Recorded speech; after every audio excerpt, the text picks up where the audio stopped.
Well, greetings and salutations, everybody. Welcome to the best damn movie-related show on the planet Earth, the John Campea Show podcast, coming from right here in our quaint little studio. I'm, of course, your host, John Campea. I'm joined in studio today by Jonathan Voico. Good morning, everybody. Writer, director, producer, Robert Meyer Burnett. When you're right, you're right. And most importantly, of course, you guys are here. Thank you so much for being here, making our little show part of your day. And here's how our show's going to go. We're going to start off by talking about a few predetermined topics we got lined up for you guys, actually a whole bunch of them.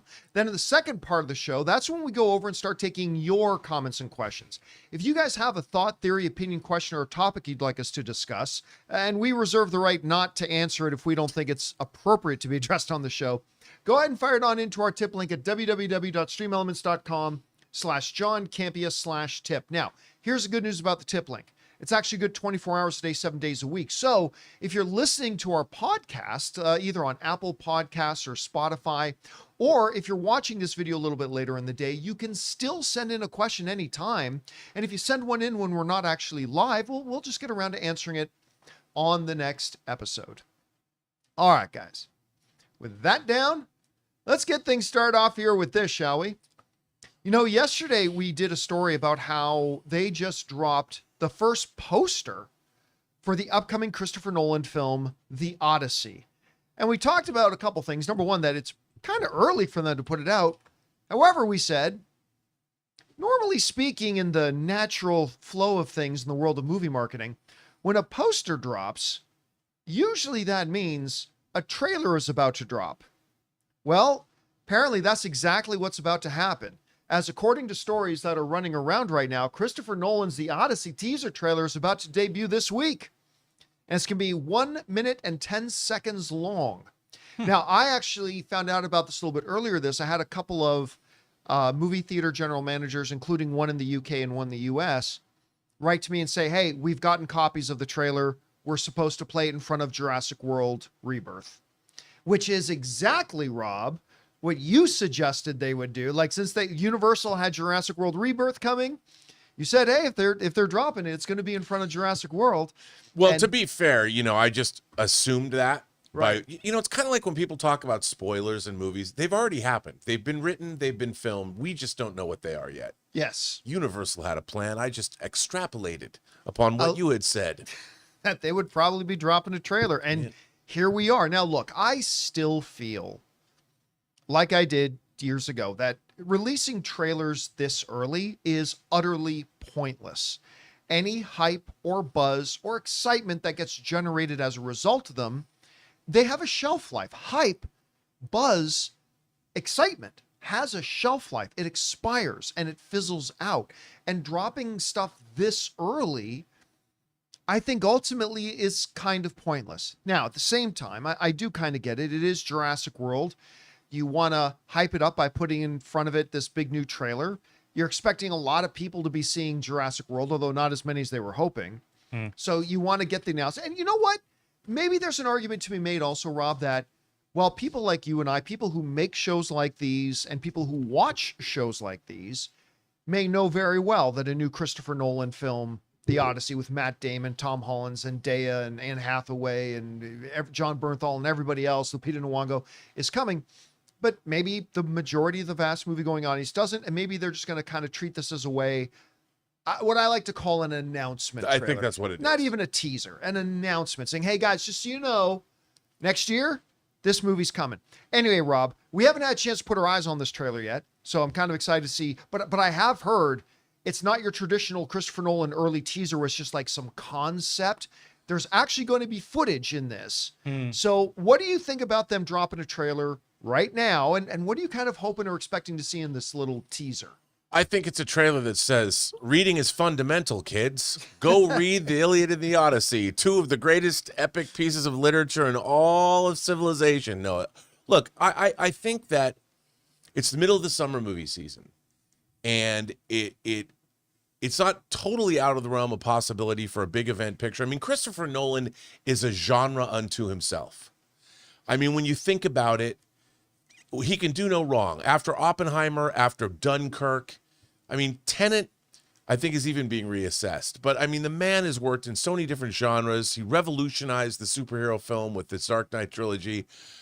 I think that Christopher Nolan, he's one of the one guys that you can do an announcement trailer with and kind of get away with it. Right. Because, you know, it'll stew and the back burner, they're like, wow, that's what he's working on? Well, because a Christopher Nolan film is an event in and of Yeah. back in a few years ago, a new Marvel film coming was an event. Yeah. A Christopher Nolan film coming out is an event. And you know what I love about Christopher Nolan? He makes me feel smarter. You know, it doesn't matter whether I'm watching Memento, whether I was watching The Prestige, even though is The Prestige at the end smart? I don't know. But I feel when David Bowie's playing Nikola Tesla, I'm like, okay, this is a movie for smart people. Come on, you see all the hats? Yeah, there you go. I mean, but you know, I always feel that Christopher Nolan is always shooting. He is always making me shoot above my weight class, which is hard. And no, I think that it's a great thing, and I think it's exciting, and I think, you know what, the summer movie season is the perfect time to say, hey, I know you've come here to see Jurassic World or F1 or whatever the hell you're seeing. I know this is from Jurassic World, but we got more stuff coming for you. It's like going to CinemaCon. Yeah. And seeing the Amazon presentation.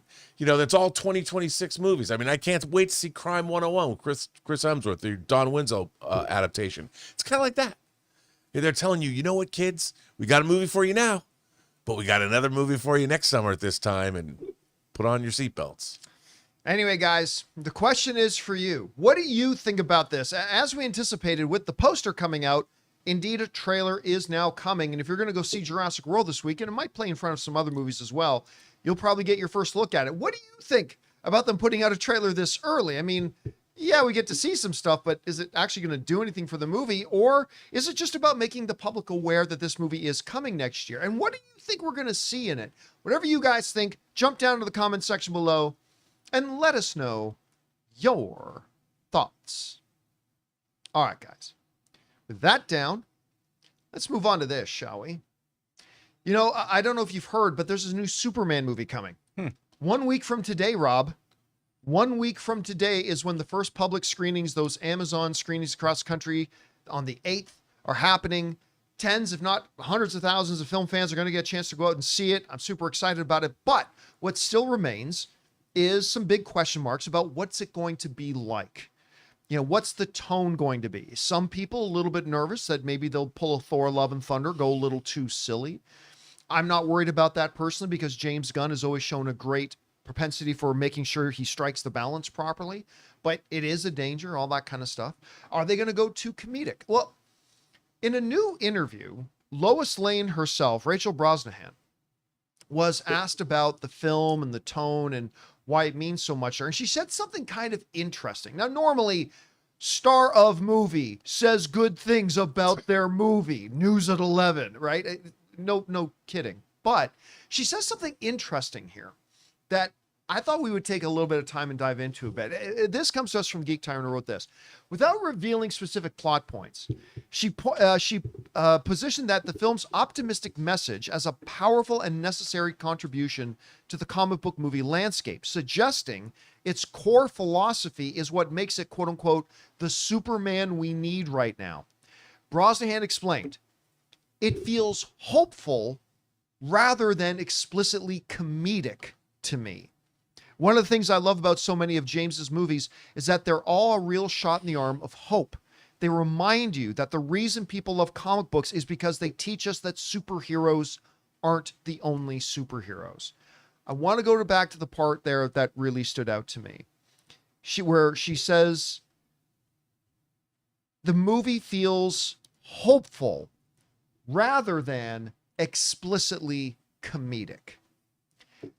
And when she said that, I immediately stopped and reran through all the footage that we've had and all the trailers that we've had of the Superman movie so far. And you know what? Other than Mr. Terrific saying, quit fooling around, and Superman saying, I'm not fooling around, I'm doing important stuff, which, by the way, made me laugh my ass off when I saw it. But that's the only explicit joke, right? That's the only straight up joke. Yeah, other than the tooth gag that I recall. Right, but even That's that not even a wasn't a joke. straight up joke. It was just a Right? wall break. That's it's all. a fourth wall break. It's a fun thing in it, Yeah. but it's not really an explicit joke. The rest of it really just is hopeful and optimistic and bright. And now look, again, this is the star of a movie saying something profoundly good about her own movie. Water wet. I do get it. But there's something that struck me as true, Rob, when I read that statement and I went back over it. Obviously, Crypto is a lighter nature, well, other than Superman busting in a door saying, "Where's my fucking dog?" Although I think James Gunn might have bleeped out the effing. But even the dog itself just feels like something that's light rather than sort of thing. Anyway, you heard what Rachel Brosnahan had to say about that. How does that strike you with what you've seen so far and what you're expecting out of the movie? Well, John, I'm always banging on about tone. Right. The tone of things. And when you're dealing in a fantasy, science fiction, fantasy, horror context, tone can be everything.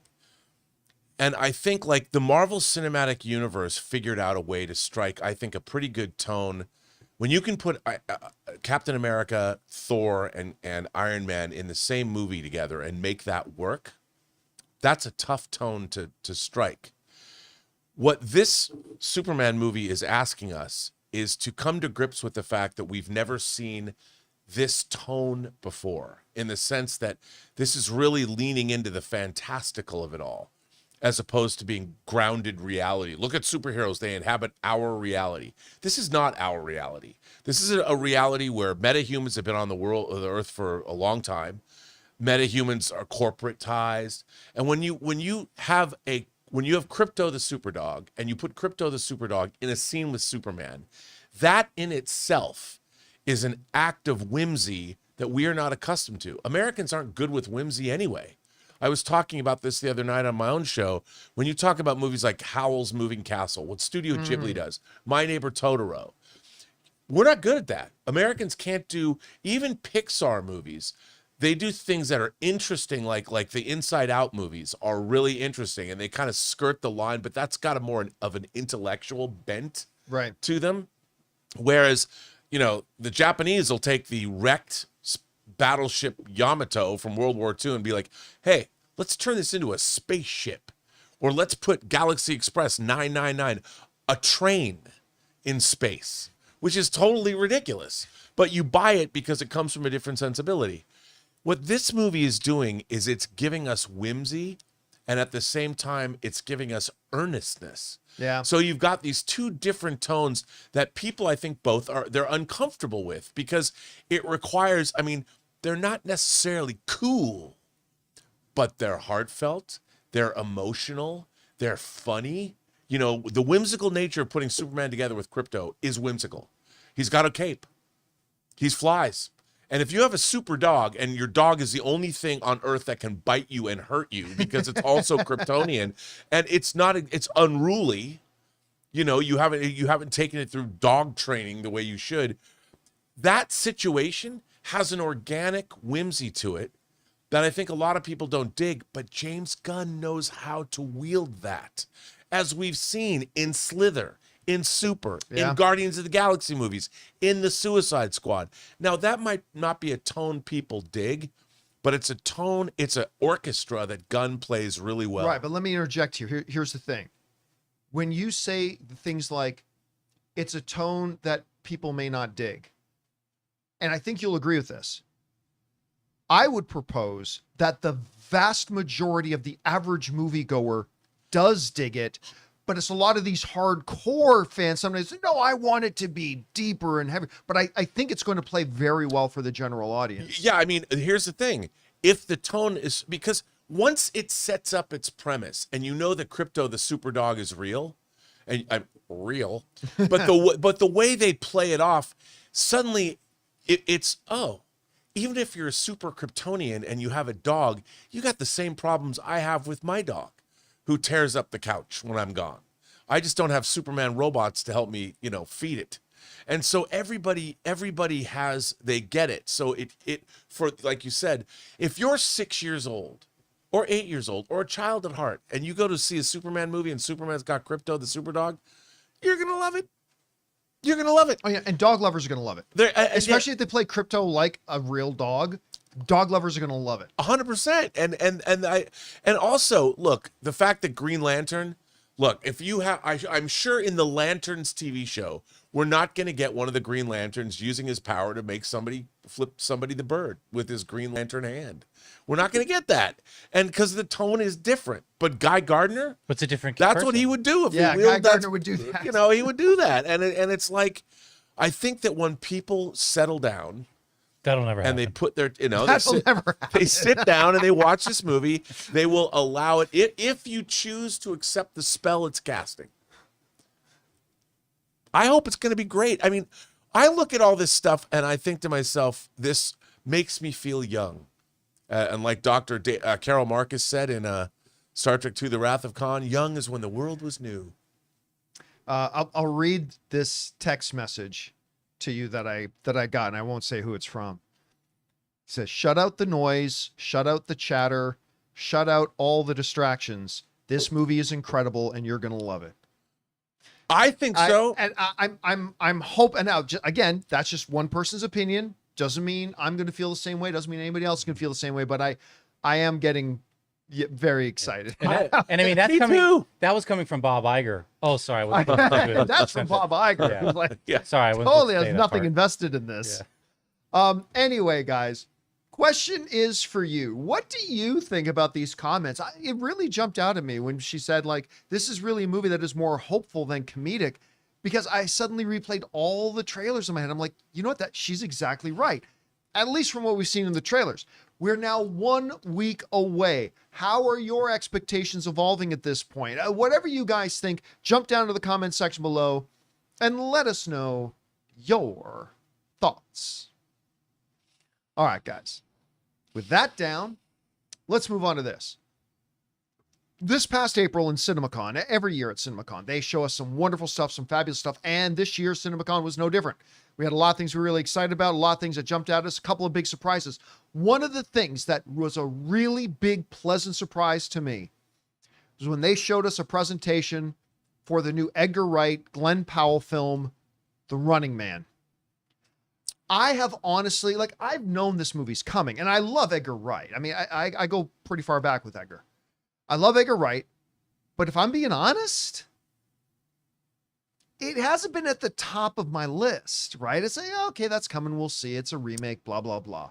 Which is weird because I love just about, I wasn't a huge fan of Soho, but I love just about every other Edgar Wright film. And I like Glen Powell very much.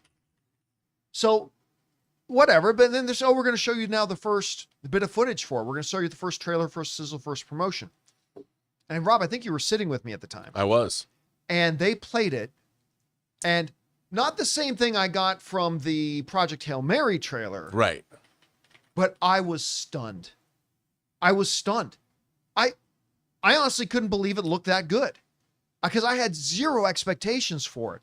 But they made it feel far more like the original story than Arnold's movie did. It feels completely different than Arnold's movie. Oh, yeah. I think Josh Brolin is going to rule in this film. And I love Glen Powell from what I've seen. And I'm not a big Michael Cera guy, I got to admit. But I can't wait to see more of Michael Cera in this movie. Like, I'm really kind of stoked to see more of him in this movie. So they dropped the trailer. It wasn't the exact same thing they showed us at CinemaCon. There was there's a little bit more stuff we saw in the CinemaCon presentation than was in this trailer. But I thought this was a well-presented trailer. I think this, presented itself very well as a representation of the movie. And I got to tell you, man, I have gone from really not caring much about this film to being pretty damn excited about it. Anyway, you had a chance to now reflect back on the trailer and see the trailer again. How did you feel about it? Well, like I've told you before, The Running Man was originally released in a paperback form written by Richard Bachman before anyone knew that was actually Stephen King. Right. Before he was revealed to be Stephen King. And I was already a fan of Richard Bachman's because I had read The Long Walk and then I'd gone back and read Rage. And first of all, that we're getting 2 Bachman books within a few months of each other is insane. But I really didn't like the Richard Dawson, Arnold Schwarzenegger movie because they didn't take the book seriously. And the book there's a movie that was made in the 60s called The 10th Victim that was directed by Elio Petri that has kind of the same that clearly King was influenced by when he wrote The Running Man. And I'm a big fan of that movie too. It looks to me like Edgar Wright totally nailed this. It just looks, and Glen Powell is the perfect. Because I've never read the book, but you have, and you think this is very true. Very true. I mean, look, they're playing it up, the media, Sure, so they still have that. But it was a reality TV show thing, and Coleman Domingo, he's perfect. Like So and good. so is Josh Brolin. I mean, So you're looking good in at this. and all the tone of it. Look, Edgar Wright's been my spirit animal since this TV series they made in the UK called Spaced. And I'm such a huge fan. One day I want to meet that guy, and we'll probably shut down the bar. We will not have. Have you never been at any of the stuff? Dude, that I've never had met him. Edgar I have Wright? so much to yammer with him. I can't even. The fact that he got library music from Dawn of the Dead to use in Shaun of the Dead was amazing. But I'm a huge fan of his. This movie, first of all, it looks like he's got a certain style, directing style that he's really refined over things like Hot Fuzz and, of course, in Baby Driver. Well, I even feel like some Scott Pilgrim vibes in this. Yeah. Oh, yeah. Yeah. It looks great. I mean, I can't wait to see But this. I just thought I'd throw this up. This is a really neat picture. This picture, I just shared this again. This picture is now, it just had the anniversary, the 22-year anniversary of this picture. This is me and Shaun of Edgar the Dead. on the very first North American screening. This is in Toronto. The very first North American, him, Simon Pegg, and Nick Frost all came over, and we had the very first screening of Shaun of the Dead in North America. And I put in the thing, I said, I look a little younger, but Edgar looks like he's just being called in from recess by teacher. Like, he looks like a kid. Yeah. He He looks was. like a kid. But anyway, that was 22 years ago, last week, of that picture being taken. And since then, he's been kind enough he's had me, I've run the Q&A. I've been the moderator in several of his screenings, and he was kind enough to come and be on my Masters of the Web panel a few times. But so I'm clearly kind of biased for Edgar Wright. Yeah, he's the best. But I love the dude. I cannot wait to see this movie. And I think this trailer looks amazing. Anyway, guys, question is for you. What do you think about the trailer for Running Man? I got to tell you, it completely shocked me because, to your point, Rob, it is so unlike the original Arnold. I think this is going to be a much better movie, to be honest with you, than the Richard Dawson. Oh, I think one. so too. I mean, I have a fondness for that movie. Right. But the book, the Running Man really left an impression. The book did, just like The Long Walk did. And I can't believe we're getting both of them this year. Yeah, it's exciting. So anyway, guys, whatever you guys thought about it, jump down to the comments section below and let us know your thoughts. Okay, guys. With that down, let's move on to this, shall we? It's a movie that actually came a few days ago, but we've never officially talked about it, and I thought we would here. AMC Theaters has started a little bit more prominently featuring on their ticket purchase stuff that the movie will actually start sometime after. And as a matter of fact, I went on this morning and pretended like I was about to buy another F1 ticket, although I do need to see F1 again. Ooh, investigative journalism. Yes. Got dug deep. So this is what comes up. Now, I added the yellow highlight myself, but now right there it says right before you're about to confirm ticket purchase, it says movie start time. The listed show time is when the trailers and additional content begin. So the movie does not start. The movie will start 25 to 30 minutes after the listed show time. I noticed now it's in yellow and blue. Before it was just the No, white. I added the you highlight. did that. Okay, I added the okay. highlight. Yeah, I put the highlight on that myself. Well, they should do that. Yeah, well, and actually that goes to one of my points. Now, is this a good thing? Yes. I will listen as the number one, I feel safe in saying this is the number one critic of how AMC's and other movie theaters today treat the audience by manipulating things. And despite the fact that moviegoers are paying extremely high prices to go to see a movie, are then tricking them into sitting down and watching almost a half hour of advertisements without compensation, I think is one of the things that is killing the movie business, quite frankly. I think it is one of, not the, but one of the reasons fewer and fewer people go. It's like you're sitting in the movie theater. It's like, oh my God, I almost forgot I was here to watch a movie. I've been sitting here watching commercials for 20 minutes. And one of the things that I've always said was that easiest fix to this problem is if you want to say showtime is 7 p.m., right beside it say movie starts at 7:26 or 7:25 or 7:30. Easy fix. Just be honest with the audience. We're paying to be there. We deserve that. It's not like you're letting us in for free, like you're watching this show on YouTube, free show on YouTube. So there's ads. That's how we pay the bills. There's ads, but you get to watch a show for free. You want to listen to the movie theater for free? Fine. Show us a half hour of commercials. But if we're paying, we deserve to know when the movie starts. I see this move, and I had some AMC managers jokingly write to me, see, people over here listening to you. I don't think I had anything to do with this, but I think this is a step in the right direction. It may not explicitly be saying the movie actually starts, but by putting on that the movie starts 25 to 30 minutes after the advertised showtime, that tells me at least as a paying customer that if it says 6 p.m.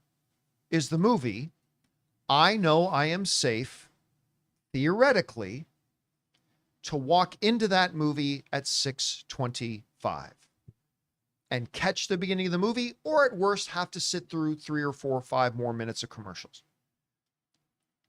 There are 2 things that I would like to see this improved upon. Number 1, I would rather you actually state the start time.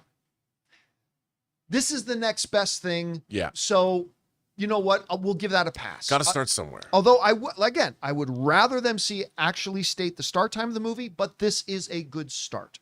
So I'll give it that. The second thing I would like to see is make this a little bit more prominent, because again, if you bring it up, I had to put the highlight on it. Okay. So without the highlight, it just blends into it. Also, I think it might be a little bit different on the app on the phone. I did this on the computer, and I went through going to the theater, selecting the movie, selecting the showtime, opting in or out of pre-buying my popcorn and soda, after selecting my seats, and then coming to this final confirmation purchase page until I saw this notification. It would be nice to see them make it a little bit more transparent. I also wonder how they will deal with like the Fandango like special engagement movies. Are they going to give a different warning of like it starts? They won't give a warning. Yeah, they won't give a warning. They won't. And you know what? That's we as film goers know if we're going to a special screening, they might show 20 minutes of trailers. They might show the movie right at the beginning, right? So that hasn't changed. That hasn't changed from anything. And really, that's not on AMC. And, you know, I blame AMC for a lot of stuff because they deserve a lot of blame, but I don't want to blame them for things that aren't their fault. So 2 things are going to really piss me off, though, Rob. Uh-oh. The very first time, and I'm going to go see a movie tonight, or tomorrow night. I'm going to go see a movie tomorrow night. I know what you're going to say. And the listed showtime of this movie tomorrow night is 7:30. I am going to time it to the minute. I'm going to walk into that theater at 7:55. No. Because this says the movie will start 25 to 30 minutes after the stated showtime. Oh, don't risk it, John. This is just like that movie Hail Mary. Yeah. This is dangerous. If I walk into that theater right when they say it's safe to walk in, it says, hey, you got at the low end 25 minutes, at the high end 30. If I walk in right on the nose, I'll even give it 1 minute grace. I'll walk in at 7:54. All right. If I walk into that theater before it even says the minimum start time, and that movie's already started, oh yeah, I'm going to be pissed. As you should be. But you know what's going to happen. But what's going to happen? It's going to happen. That, or it says it starts 25 to 30 minutes, and the showtime is 7:30. But it doesn't start till like 8:10. Well, yeah. That would all. But listen. I will give credit it's due. If I go into that movie tomorrow, and it starts somewhere between, with the listed start time of 7:30, if it starts somewhere between 7:55 and 8, like it says that's what'll happen, I'll give them points. Because like I said, to be fair, just tell us what time the actual movie starts and that solves all the problems. This is a scaled back version of that, but it does kind of tell us when the movie starts. And if they actually follow this, if they do not start the movie prior to 25 minutes, and if they don't start the movie exceeding 30, I think, while I will say this is not the perfect solution, this is not the ideal solution, I will say AMC and other movie theaters, this is a valid compromise. Yeah, I mean, look, It's you know a what? valid compromise. They're trying. Yeah. It's not like they just didn't listen. They're doing something. Good on them. By the way, this is a cool shot. That's our old office right there. Yeah. That was our stew. That was the AMC stew. See the part on the picture there where it says live, like the posters, that round part of the building? That's Zoom and right enhance. there. That was a storage room. The AMC at Burbank 16 was using that as nothing but a storage room. And I said to my AMC corporate overlords, I said, hey, I think it'd be kind of cool if we had our studio at one of the predominant AMC theaters in the country. I noticed you got a storage closet there. Why don't you let us turn it into a studio? And for a couple of years, that was the AMC Movie Talk studio. And little quick note, AMC was too cheap to actually give us internet in there. There was no internet line. Yeah. No internet line in there. We literally I had to walk up the street to a Sprint store and get a 4G hotspot. Ooh. And for 2 years, a little 4G Sprint hotspot was AMC Movies Talk's only internet connection. Just a little bit of history there. They wouldn't even, like, I had a key to that building. They didn't even give us free refills after a while. We would start walking in with our cups and they'd be like, no, you have to buy every. I'm like, I work here. Yeah. It's like we are the face of AMC to the hundreds of thousands and millions of movie fans. I can't have a soda. Nope. That was No, fine. Whatever. John. No. But you know what they did give us? They did give us those AMC Gold cards. Well, when you say us, you mean you. did you not get one? I was a month away and they let us all go. Oh, that's right. You weren't there long enough I to had get one. one more month and they let us go in June. Me and Dennis and Roth and a few. You had to be there for 1 year. They gave us these AMC Gold cards where I could go to any AMC theater anywhere and just walk up to the door, say, just flash them the gold card, and like in we go. That was pretty cool. Those were awesome. But they couldn't give us internet. We couldn't get us anyway, Rob. Yet you're hearing about this. Still not enough. Fair compromise. What would you like to see them do more? What do you think? Look, at least it shows that they're listening. You know, they're getting the negative press or whatever, and I think this is a good compromise. It's a good start. You know, I don't know what more you could ask for, unless, of course, you know, you show up at the appointed time and it's already started. Oh God, if that happens, I know. You are going to see a rant on this channel. I'll be so mad if that happens. I'll be so mad. Yes. Anyway, guys, question is for you. What do you think about this? AMC is now putting right where you go to buy the tickets. Movie starts 25 to 30 minutes after the stated showtime. It's a compromise. I'd like to see it a little bit more, but it is a good start. Even I have to agree. And if they actually stick to it, and I'm not convinced they will, but if they actually stick to this, I might have to say it's finally and about time a decent enough compromise. But we'll see. How do you feel about that? Do you think they're doing enough? Do you think they need to do more? Whatever you guys think, jump down to the comment section below and let us know your thoughts. All right, guys. With that down, let's talk about this, shall we? You know, tonight is the finale of Ironheart. What's that? And if it feels like, yeah, exactly, what's that? If you feel like, wait a minute, didn't it just start? Yep. Marvel decided to do the unprecedented thing that they've never done with one of their shows and just broke it just into two. Couldn't even give it 3 weeks. Let's just get this thing in and out as fast as possible. And somewhere out there, my wife is saying, that's what she said. That's what she said. So the last 3 episodes are coming out tonight. And, I was talking to Ann this morning because she's got this thing she's got to do like at 6, and that's when the show comes out. So I'm going to have to watch it without her because I got to do my follow-up video after it and all that kind of stuff. But she was mentioning, unless I watched your show, and my wife doesn't actually watch my show that much, she says, unless I watched your show, I wouldn't even know the show existed. And it got us talking a little bit, and I was thinking about it a little bit more about the fact that I don't think there has been a Marvel movie, Marvel show, at least since the era of the MCU has begun, that has so quietly come and gone with so little notice and so little fanfare that I put up a review, or we were talking about it in one of the videos I was reading through the comments. We were talking about Ironheart, and a whole ton of people were reading it. I didn't even know this thing came out yet. And it got me wondering about, and by the way, I don't think this is the worst thing they've done. I think Secret Invasion is worse than this. Yeah. I think it's better than Secret Invasion. That's not saying a lot, but it's not the worst thing they've done. Not very good, but it's not the worst thing they've done. And it got me thinking about, why has this show, because it's almost inconceivable to me, Rob, if we think back just 3 years ago. Inconceivable, Vincini, that if even just 3 years ago, proposing to me that a Marvel Cinematic Universe show is coming out, and no one's even going to notice. No one's even going to notice.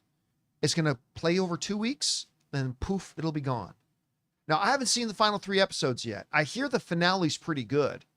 So I'm hoping it's going to, the first 3 episodes, not so good, but not completely horrible either, I suppose.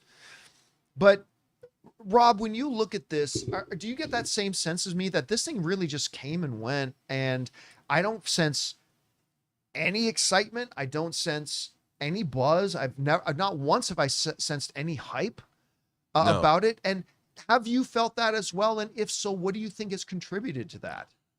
Well, one, I should say this might be a controversial thing to say. I don't think that it was not worth my time.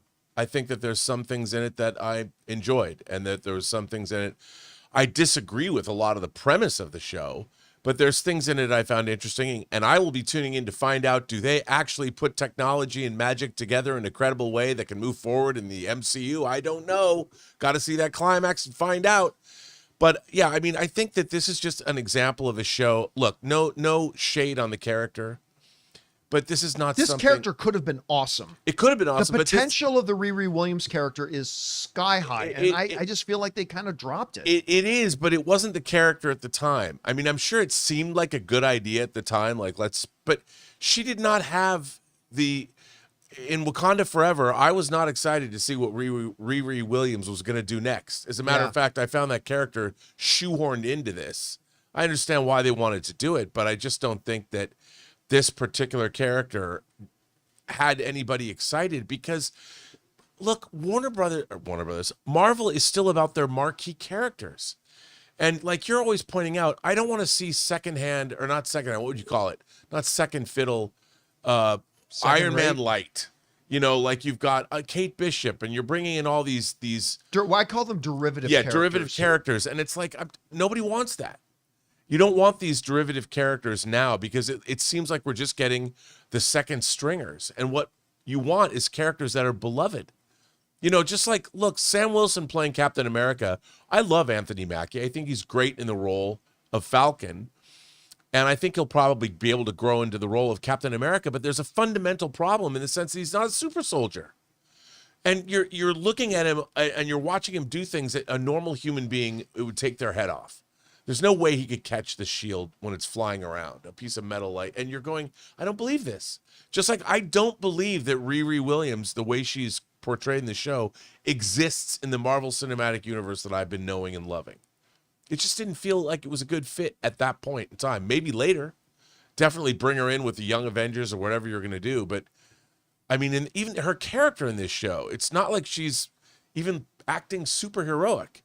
I mean, she's going to do bad things. I need to become a thief to steal money to make my... But I can live with that, too, in understanding as a part of the hero's journey, right? Sure. Because, even when we met Tony Stark, he didn't care. He was making weapons of war. It's like, hey, this is they say the best weapons are the ones you don't have to use. I say the best weapons are the ones you don't have to use once. Yeah, but I mean, blow people up, right? So we got his hero's journey, and I'm okay with them kind of maybe setting something like that up with Riri, showing like she goes from one thing to the next.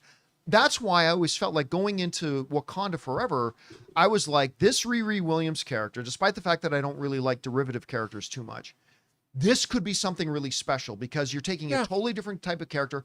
I just felt like they dropped the ball so bad on her in Wakanda Forever, and I feel like we haven't gotten anywhere since Wakanda Forever into the new show. And I don't think this is the worst show they've done. I think it's better than Echo. I think it's better than Secret Invasion. I just feel like they have not done this character justice. And you have one of the greatest filmmakers of our generation in Ryan Coogler. I know he's not directing it, but you got him on as an executive producer. Yeah.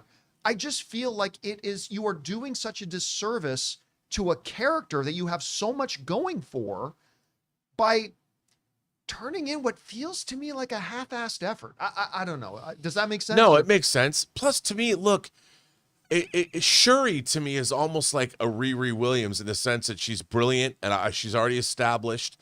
I just think with the Riri character, I know she's the way she is in the comics, but she has like the skill set of 20 different people, and she's pretty young. And I don't believe her as she's portrayed. I'm like, where did you learn all that? Were you born like a child prodigy? You're like a Franklin Richards, you're an Omega level mutant, and you just know all this stuff? Like, it seems to me like she's overpowered, as they say. She knows too many things. She has too many skills. And I would like to have seen her sort of develop those skills, and even Tony Stark, when as smart as he was, it took him a while to figure out that Iron Man armor. And Iron Man 1, he got a little knocked around, and he didn't come to us as a fully formed genius. He still made mistakes and flew up to his ceiling and hit his head on the walls. And it just feels like Riri Williams is a little too perfect. Yeah, but then again, it's hard for us to say she's a little too perfect while we're also criticizing that she has these moral flaws. I know. Which but I look at some other new characters that Marvel has taken big steps to introduce that they knocked it out of the park with. They did it with Shang-Chi, right? They imperfect character, but they capitalized on it, and I think they knocked that character out of the park. Ms. Marvel, I think they crushed that character. Yeah. I think so I just don't know why you can't deliver the same sort of thing for Riri Williams. But I mean, so look, I am interested in the final 3 episodes tonight because, like I said, I've heard the finale's quite good. Yeah.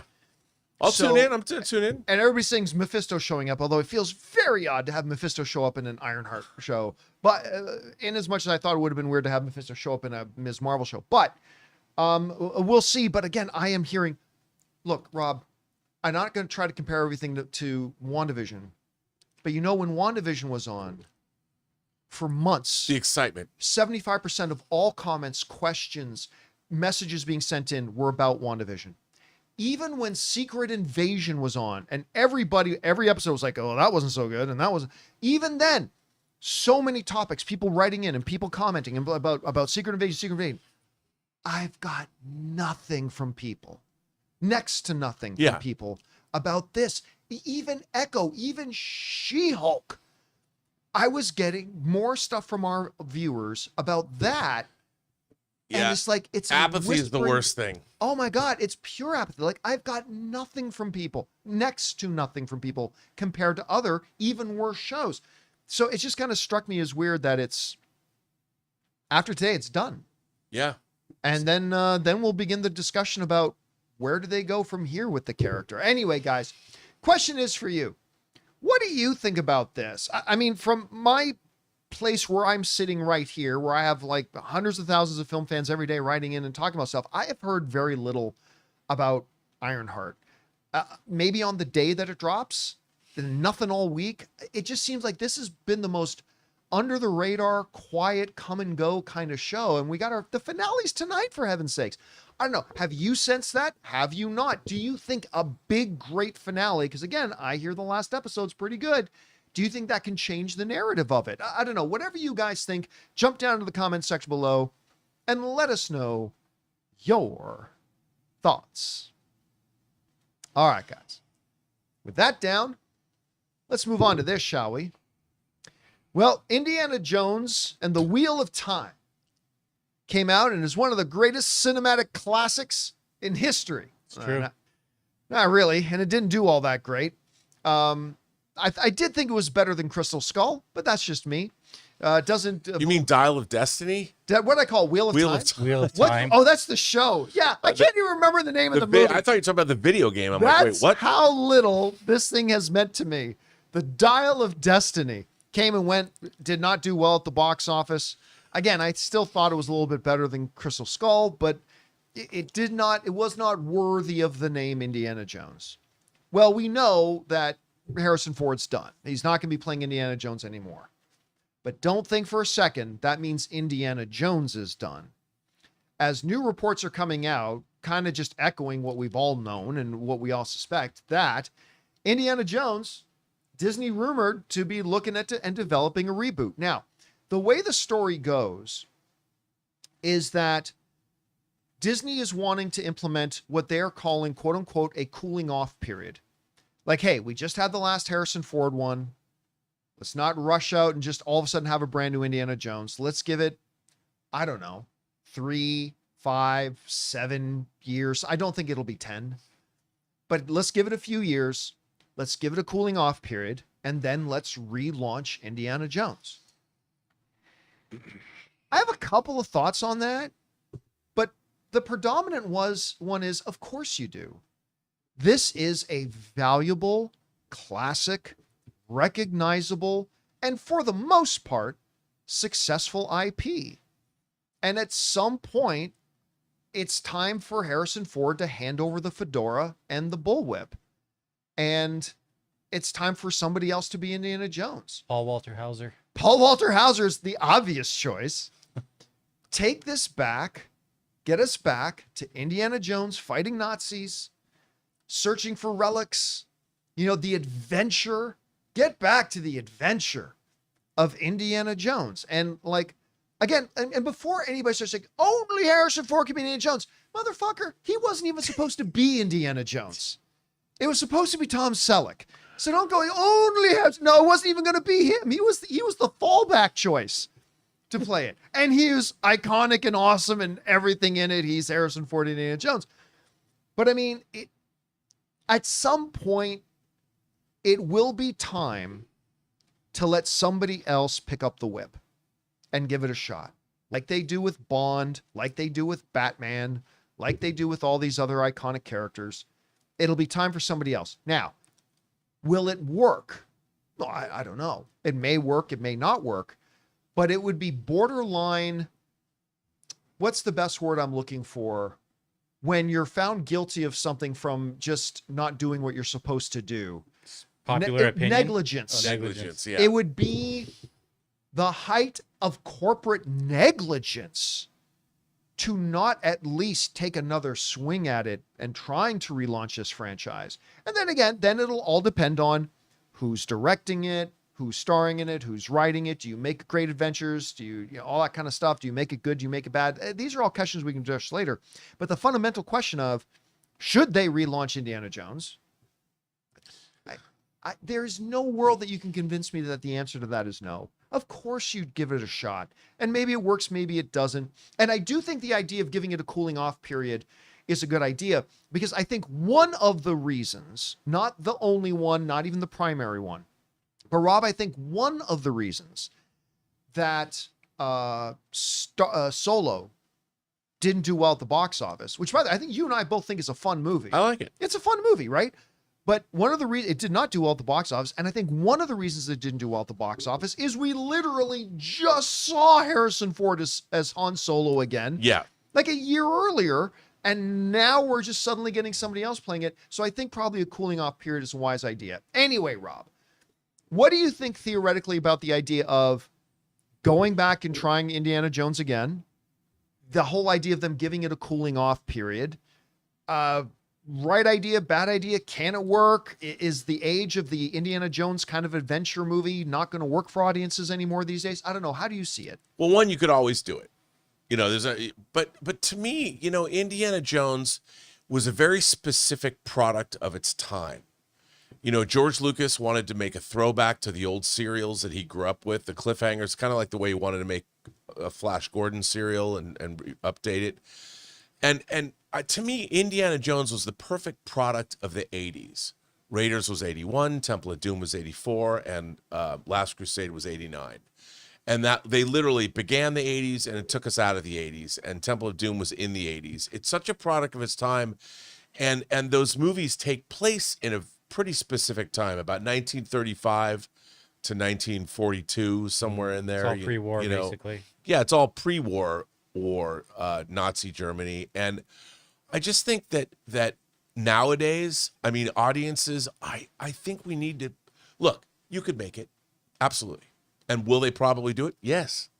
We saw the young Indiana Jones Chronicles with Sean Patrick Flannery, not the little kid ones, but they were good. The jazz episodes, the World War I episodes, they were good. There was a lot of good stuff in there. But I just think that some IP has a shelf life. And what are you going to do? They brought Indiana Jones forward into the 50s and into the 60s. I don't think it worked that well. No, it clearly didn't, because then he becomes less an adventurer, and now he's running around more modern cities. I mean, then they had to throw him back in time in the next one, or in Dial of Destiny. And I would rather see new IP developed, but I'm not. They're going to do it. They're going to do it. They're going to try it and see if it works. I just don't know if audiences care anymore about Indiana Jones. Yeah, about Indiana Jones, because they did in the 80s, because we're 45 years removed from Raiders, or 44 years removed from Raiders. Raiders is almost half a century old. Yeah. It's like something in the 80s. And so you're watching something that's almost half a century old that was an homage to something that was half a century old before it almost. And it's just, I think it's just certain things. We need to see new IP characters that reflect the 21st century. Them doing a new Indiana Jones isn't going to stop anybody from doing new IP characters. But I think they're going to run into the same problems we saw both Spielberg and James Mangold run into. Is that what do you do if you go back and you set him back? It's even further back if you make him Nazis, because Nazis are a great antagonists for him. But that means it goes back into a time. I mean, kids aren't even reading history these days, you know? And so it's like, how are you going to get people to get excited about that period again? Whereas Raiders was like the perfect movie. It was perfect. It was so good. I don't know. I mean, they're going to do it. I just don't. I think it's a harder nut to crack than they might think. See, I think a couple things went into the failure of the last couple of ones. I mean, one of them being is that Indiana Jones had fundamentally changed in the sense that he was now a 78-year-old man running around the globe. And I think that became a difficult one for people to adjust to. The other one is it just simply wasn't that good of a movie. Right. It just simply wasn't that good of a movie. And that's a far cry from the original 3 Indiana Jones films that were great. I think if you can get a great star in this kind of a role, I think this could have the potential to still work and work very well. The problem, of course, is, you know, what was one of your favorite movies this year? Companion, right? New original IPs being made all the time. Audiences don't necessarily go and support them, even if they're great. So I think you got to have a balance of the two. I also think the biggest, hardest thing would be to find an actor who would stand in the shoes that's the trick, isn't Harrison Ford. That's, I mean, and to quote Indiana Jones, that's the trick. That's the trick, isn't it? Yeah, I mean, it's that's the trick, is who? Because I remember for a long time, everybody thought no brainer Chris Pratt. That's no longer in vogue. Then it kind of became Glen Powell. Then it kind of lately I've been seeing Lewis Pullman, Bill Pullman's kid, who is just in that's been one. And that's wasn't Bill Pullman in something like? Wasn't he in like Coming At Ya or one of those? He in some adventure. I can't remember. I just remember him in While You Were Sleeping. He wasn't in Coming At You, but he was so good in While You Were Sleeping. Yeah. Somebody in the live chat has just said Nathan Fillion. Yeah. 12 years ago? Yeah. If they had tried to do a reboot of this 12 years ago, Nathan Fillion could have been one of those guys, maybe. I see somebody else saying Jack Quaid. I don't see Jack Quaid as Indiana Jones. I thought of that love too, Jack but I'm like, Quaid. nah. There's a certain masculinity we're missing that Indiana Jones so a guy like a Glen Powell or somebody like an unto that, I think would be pretty cool. Anyway, guys, question is for you. Ryan Gosling wouldn't be bad.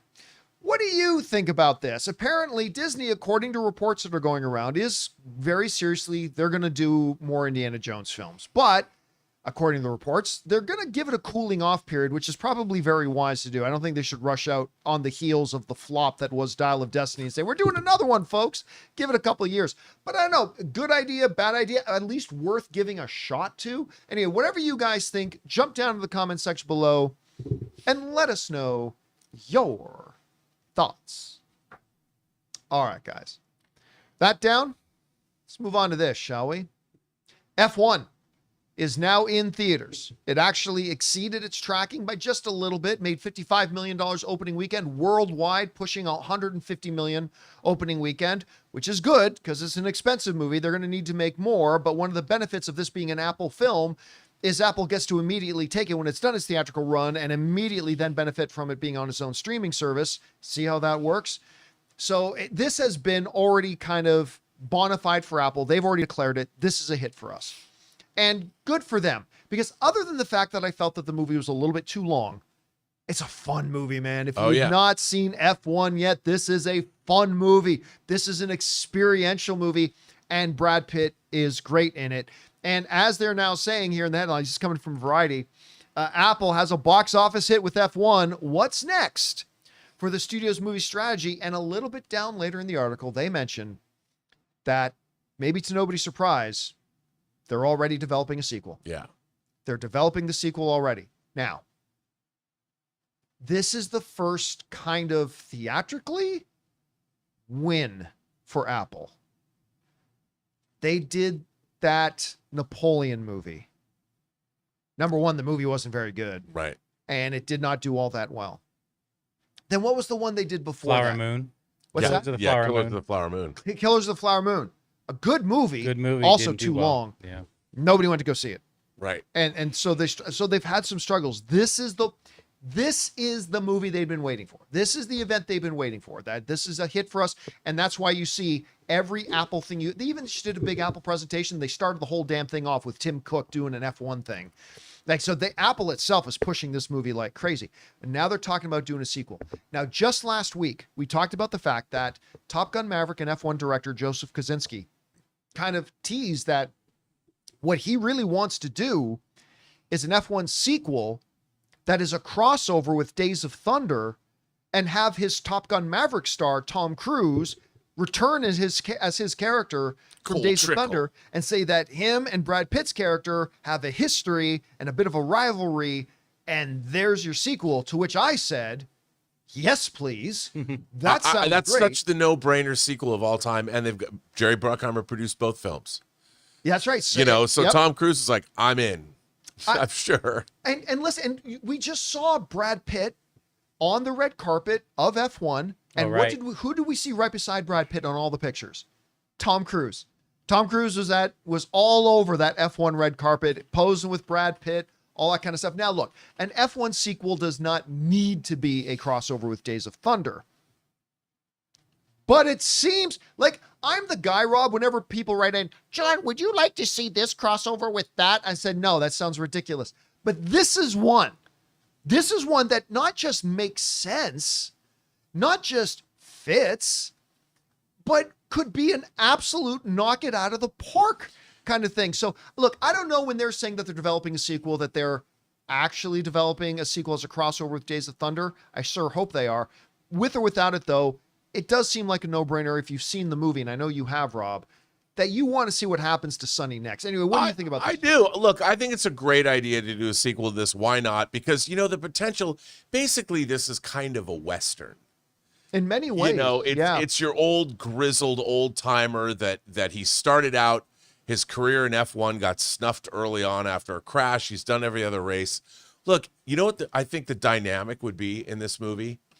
You flip it around from Interview with a Vampire, or you keep that dynamic in the sense that Tom Cruise is the villain, you know, and he's this guy that Sonny is now just, hey, he's won every kind of a race. They have some history together, you know, and then Cole Trickle comes back and is like, well, if you can do it, I can do it, you know, and you make him the heavy, You know, you make him and look, the audience is going to love Tom Cruise, but let Tom Cruise play the villain. He's been playing Ethan Hunt. Give him a dark heel turn where he can be the dick. So you'd like to see him as the Sacha Baron Cohen character from Talladega Nights. That's right. I mean, let him sink his teeth into it, because we've seen him being the good guy and he can have so much fun. I mean, the thing is this, though. If they have him play Cole Trickle, he doesn't have to play Cole Trickle because they'd have to work out the rights. But he could come and play the bad guy and a truly bad guy. You know, he can be, I mean, Sonny could be reckless. I know it. You know how in the movie, tiny spoiler that I think they kind of hint at in the trailer anyway. You know how back in the 80s he had that horrible car wreck? What if Tom Cruise was the driver that caused it? And now you fast forward it now to the... There you go. And maybe that's why he went to NASCAR and Cole Trickle went to NASCAR and left F1. And that's why, yeah, so that why not? Because you could have that great flashback scene and show that race. Sure. You know, de-age him. I think it's a great idea. So you solve the problem. Let's get down to the practicality of it, though. Okay, so this is an expensive movie that they made, like $200+ million to make it. It's good start, 150 million worldwide already. We'll come close to breaking even, maybe make a little bit, and then Apple gets to benefit of it being an Apple Plus, and this is going to be a big hit for them on Apple Plus as well. So everything else aside, this isn't going to be a $1 billion film, right? Do you make a sequel to this film? Like all blocking out all the other noise, do you make a sequel to F1, do you think? Honestly, you'd have to wait and see how it turns out. I don't think we can decide. Like, they're going to make it because Apple doesn't care because they have so much money and you know, they don't care. But I think they should care. And I think they look at this is a legitimate hit.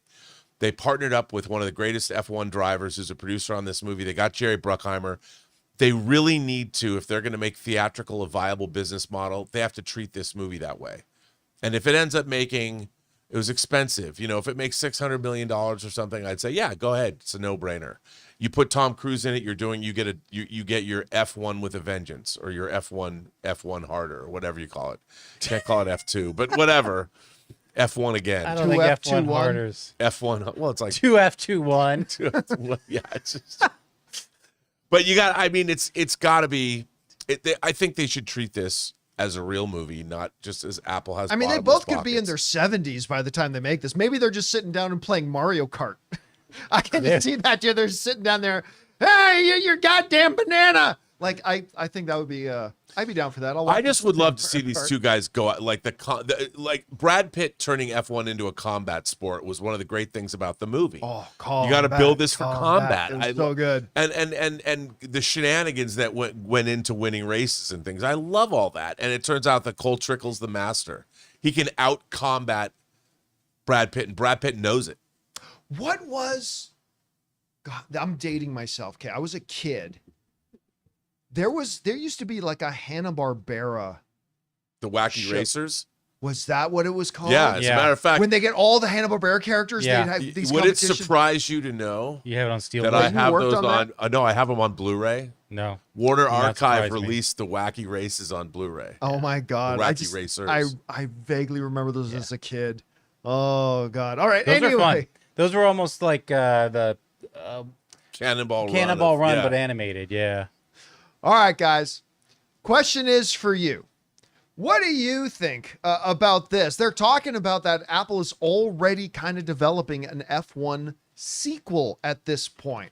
Could they go the way that Joseph Kosinski was kind of envisioning of having a crossover with Days of Thunder as a sequel? Or maybe just another story about Sonny. Is it a good idea? Whatever you guys think, jump down to the comments section below and let us know your thoughts. All right, guys. With that down, let's move on to this, shall we? You know, a little while ago, we talked about the fact that James Gunn had confirmed that they were at least writing the script for a Wonder Woman movie. Remember, it wasn't an announcement. It wasn't a green light, because they don't do any of that till they have completed scripts and they know exactly what they're doing. But he said, we're working on a script for Wonder Woman. That got a lot of people and us here speculating about who could be Wonder Woman. And I think it's safe to say that the number one fan choice, at least right now, to be the new Wonder Woman ended up being Andor's Adria Arjona, who was absolutely fantastic in that show. Like absolutely killed it. And I loved her in it. Well, here's what kind of happened. She's great in Hitman with Glen Powell. She was very good in Hitman with Glen Powell. She even did what she could in Morbius. She did what she could. I mean, the actor can only do whatever they can do. But that being said, so what happened was a few days ago, somebody noticed that James Gunn started following Adria's social media. To which a lot of people were like, that means she's our Wonder Woman. To which he was asked about that. And James Gunn said the following, though, that's got people even more talking now. This comes to us from Deadline. James Gunn says, I follow Adria on Instagram, but everybody came out and said, he just followed her. That means she's Wonder Woman. Gunn said in an interview with Extra, to which he then followed up and said, she'd be a great Wonder Woman, by the way. Now, by the way, lest we forget, and I know I forgot, that James Gunn was responsible for putting her in her first major film. Remember that little horror film kind of thing, the Belko Experiment? Oh yeah. You know, he didn't direct it. No, he but produced it. He produced it. I think he co-wrote it as well. Yeah. And they cast her to be in it, and I guess they've been friends ever since. So again, look, And she's dating Jason Momoa now. And she's currently dating Jason Momoa. Now, I've already seen some things online saying Arjona has been cast as Wonder Woman. That is not true. Just be very clear. That is not true. But when James Gunn has been faced, and this may or may not mean anything, but when James Gunn has been confronted over the past year or two with various names and various roles, things like, oh, that guy's great, I would love to find something for him. Or, oh, yeah, that person's, wow, what a dream it would be to work with that person, but, you know, that person's not the right fit for this. I don't think I've recalled James Gunn ever being specifically asked about a performer in a role and saying, they would be great in that role. I agree with you. And look, am I sitting here saying that you should sell your house and put all the money on black that Arjona is going to be Wonder Woman? I'm not saying that. I won't even be surprised if she's not. But for her to be the for her to be clearly the number one pick amongst fans to do it, the fact that she has worked with James Gunn before and they are friends, the fact that right now she's never been hotter coming off of her performances in Andor, which she may get some Emmy accolades for as well, a nomination or whatnot. And the fact that right now she is dating another person who happens to be in the new DCU with Jason Momoa, who is of course playing Lobo now. And James Gunn has been telling that story as soon as it was announced that he was the head of DC, that Momoa texted him Lobo baby with, as James said, 1 billion exclamation points. You put all that and then add that to being directly asked, hey, what do you think about Arjona? And then straight up just saying, she'd be a great Wonder Woman.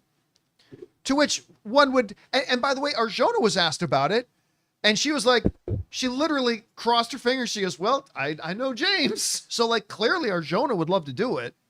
Look, am I saying that she's the only person who can play Wonder Woman? Absolutely not. We did a whole list of actresses that I think a lot of them would be great. I think there's many people James Gunn could cast as Wonder Woman that would be wonderful in the role. 100%.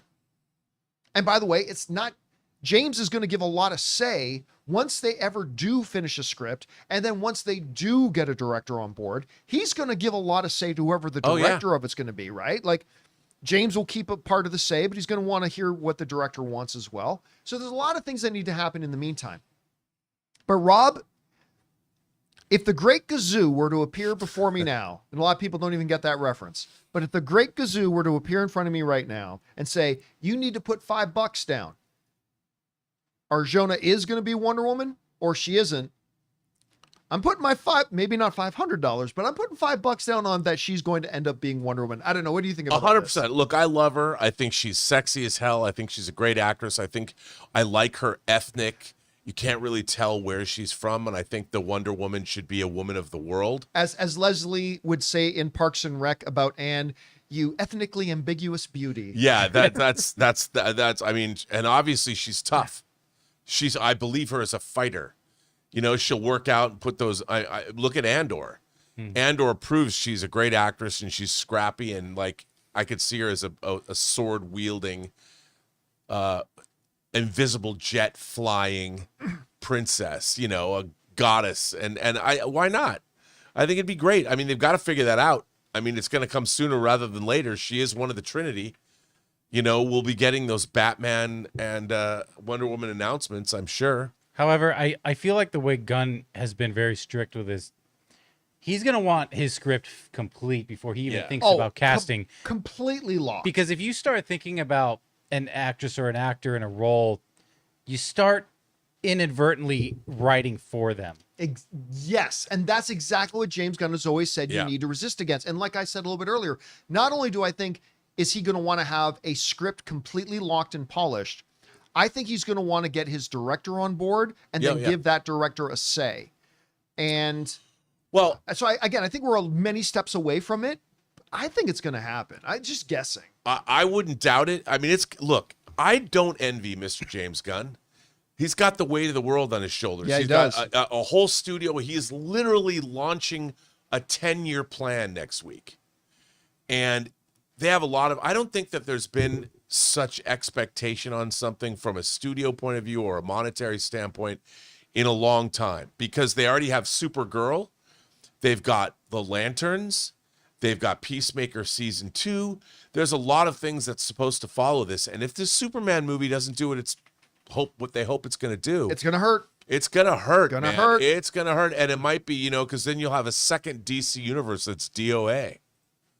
And that's bad. No, look, we've talked ad nauseum over the past number of months that about the importance of this Superman movie, and like if it goes horribly south, it doesn't kill DC. Like one project isn't going to kill the whole thing, but it's going to set them back a lot. Now, one of the objections that I've heard a number of people bring up about Arjona is her height.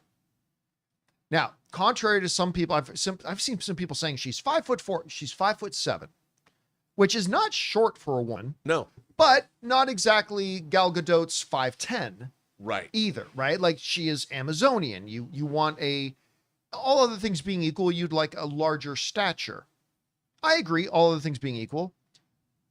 But again, Wolverine is supposed to be 4'11", depicted different ways from 4'11" to 5'3". Hugh Jackman is not that height, and you know what? Somehow, some way, they found a way to make it work. Let me put it this way: if Arjona and Gal Gadot had the exact same acting talent, and one is 5'10" and one is 5'7", I go with the 5'10" woman. But they're not the same acting talent. This is an award-winning actress caliber. And I am willing to sacrifice 3 inches of height to get the right. Glad you clarified. I had to make sure I followed that up really quick, because if I ended there, that's getting clipped out. I am willing to sacrifice height-wise 3 inches in order to get the right actress who can kill it and elevate the material and all that kind of stuff. I'll take it. And you know what? There's not a lot of names out there. Like we've talked about other names like Isa Gonzalez, who I also think would be fabulous and stuff like this, but there's not a lot out there that's 5'11", 6 feet tall, and this caliber. I'm not saying they don't exist, but I'm not saying there's a lot that fit right now. So I don't know. Do you think her height could be an impediment to her here? I don't think so, because movie magic has always been compensating, especially for leading men. Leading men in Hollywood's heyday were shorter than people used to think. I mean, look at Tom Cruise. He's 5'7". Yeah. No one's. He played Jack Reacher. Yeah. Yes, he did. So. They can use music. They can use movie magic, and they can surmount these issues. Yeah, even Brad Pitt is under 6 foot. He's like 5'11" or something like that. So, there you have it, guys. James Gunn is saying she would be a great Wonder Woman, echoing what a lot of people have kind of been saying. Again, be very clear and make sure you correct people online. If you see, like, I've already seen it. I'm sure you've seen some people saying, "Oh, Gunn has announced that Arjona is going to be Wonder Woman." No, he hasn't. Yeah. She may very well not be. This is all speculation and fun, but when you put it all together, it does. I am willing to guess at this point that she ends up being our Wonder Woman. Well, Just guessing. I And could be also totally coming off of Andor and like Hitman, you know, working with the people that she's worked with. I mean, she's got a great pedigree that's getting better by the day with whatever she's doing. And so I think that she's a great choice. And she's kind of an it girl now, you know, in the sense that her star is on the rise. All right, guys. Question is for you. What do you think about this? James Gunn is saying, yeah, Arjona would be a great Wonder Woman, which is kind of what everybody has been saying. Do you think it could actually work out? Again, they're not even going to think about casting till they got a completely locked script. I even think James Gunn won't make any moves until they get his director on board and give them a say as to what they want in the Wonder Woman. But I think there's a good chance it could happen.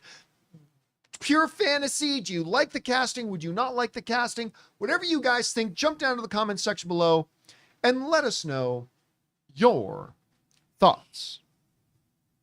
All right, guys, got to mention this quick. My business manager has just kind of sent this to me.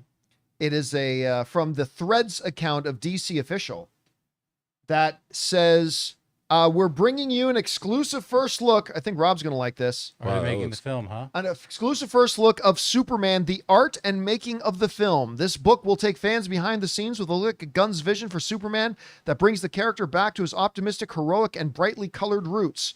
Look up, because this ultimate companion will be flying off shelves near you in November. I want that on my table.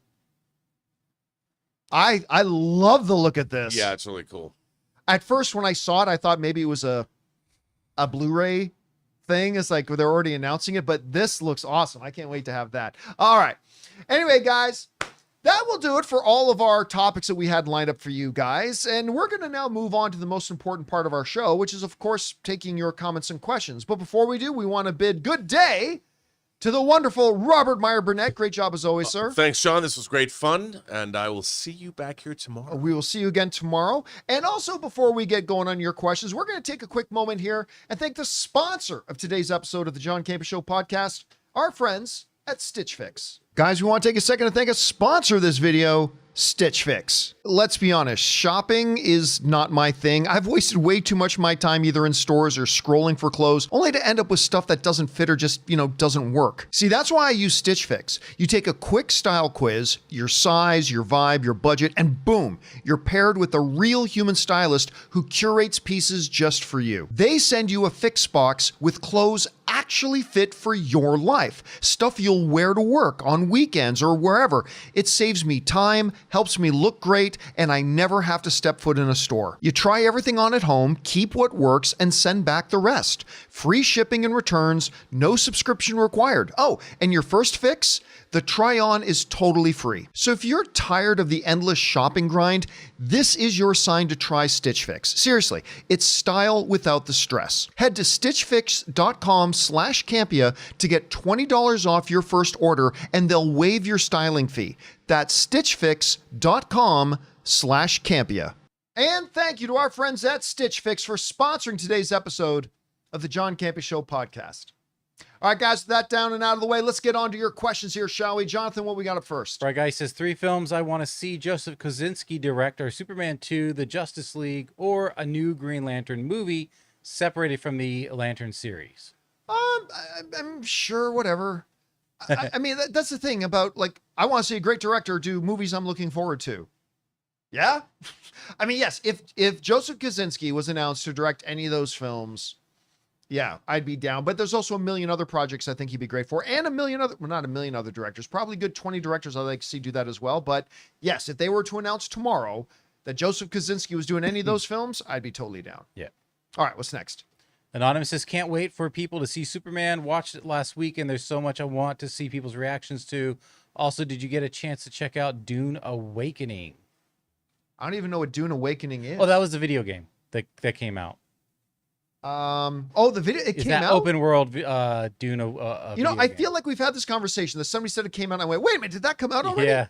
Oh, I want to try it. I got, you know what? Today, I'm going to download that today. I'm going to, if it's actually out. Now, wait, are you saying you saw Superman? They said so. Maybe they're in the industry. Maybe or they're a whatever. guest at one of those Yeah. screenings. Anyway, yeah, dude, I still can't believe it. It's a week away. It is a week away. It's crazy. I can't remember I've been this excited about doing an out of the theater reaction.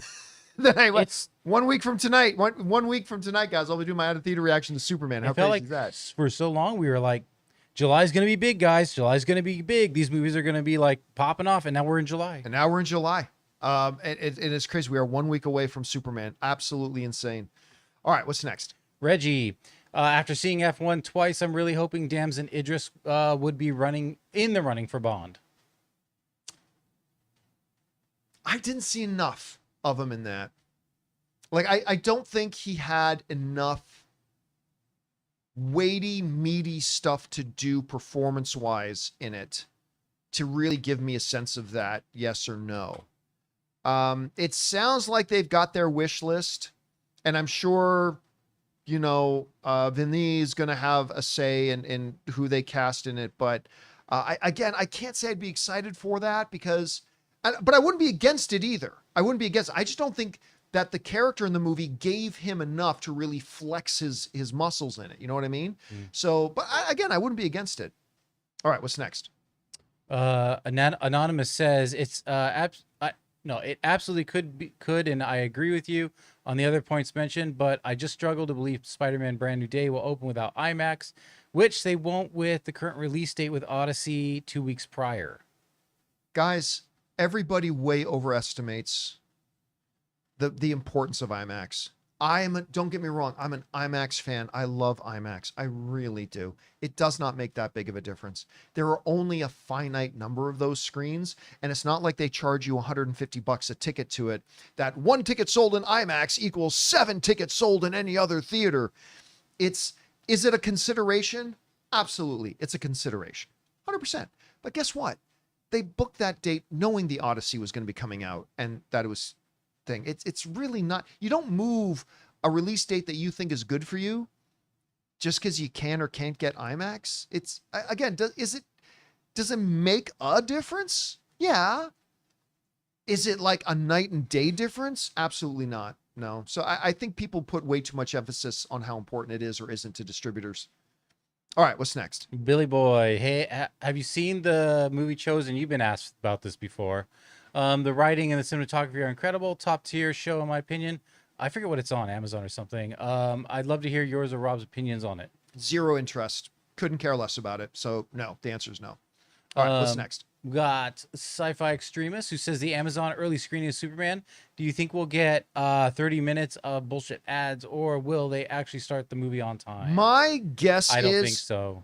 my guess, because I've seen it happen at these like kind of special advanced fan screening things.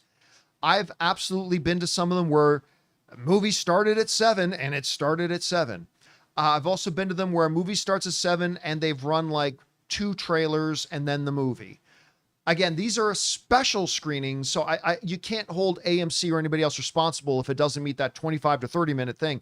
It's one of those things where if it says 7 o'clock, I'm going to be there in 7 o'clock. Maybe they do run 20 minutes of trailers, but they also might start it right at 7 o'clock. Again, I've been to these screenings before. I'm sure you've been to a number of them before, and it can vary. Sometimes there's no trailers. They just, a little message, thanks for coming to check out our movie. And then they play it. Sometimes 2 or 3 trailers. But I think you better be there as close to start time as possible. All right, what's next? Jai says, why World's Finest works better after Justice League. If you do it the other way around, the threat conflict would feel artificial to justify adding other members. Do it after Justice League. There's more challenge because it's just Batman and Superman. Yeah, again, this goes back to a question that's been coming up a bit lately. It's like, if you're DC, do you do World's Finest, which is basically, it's Batman and Superman, or do you do Justice League first? I believe you got to do Justice League first, because Justice League is the thing you got to make feel like the big event.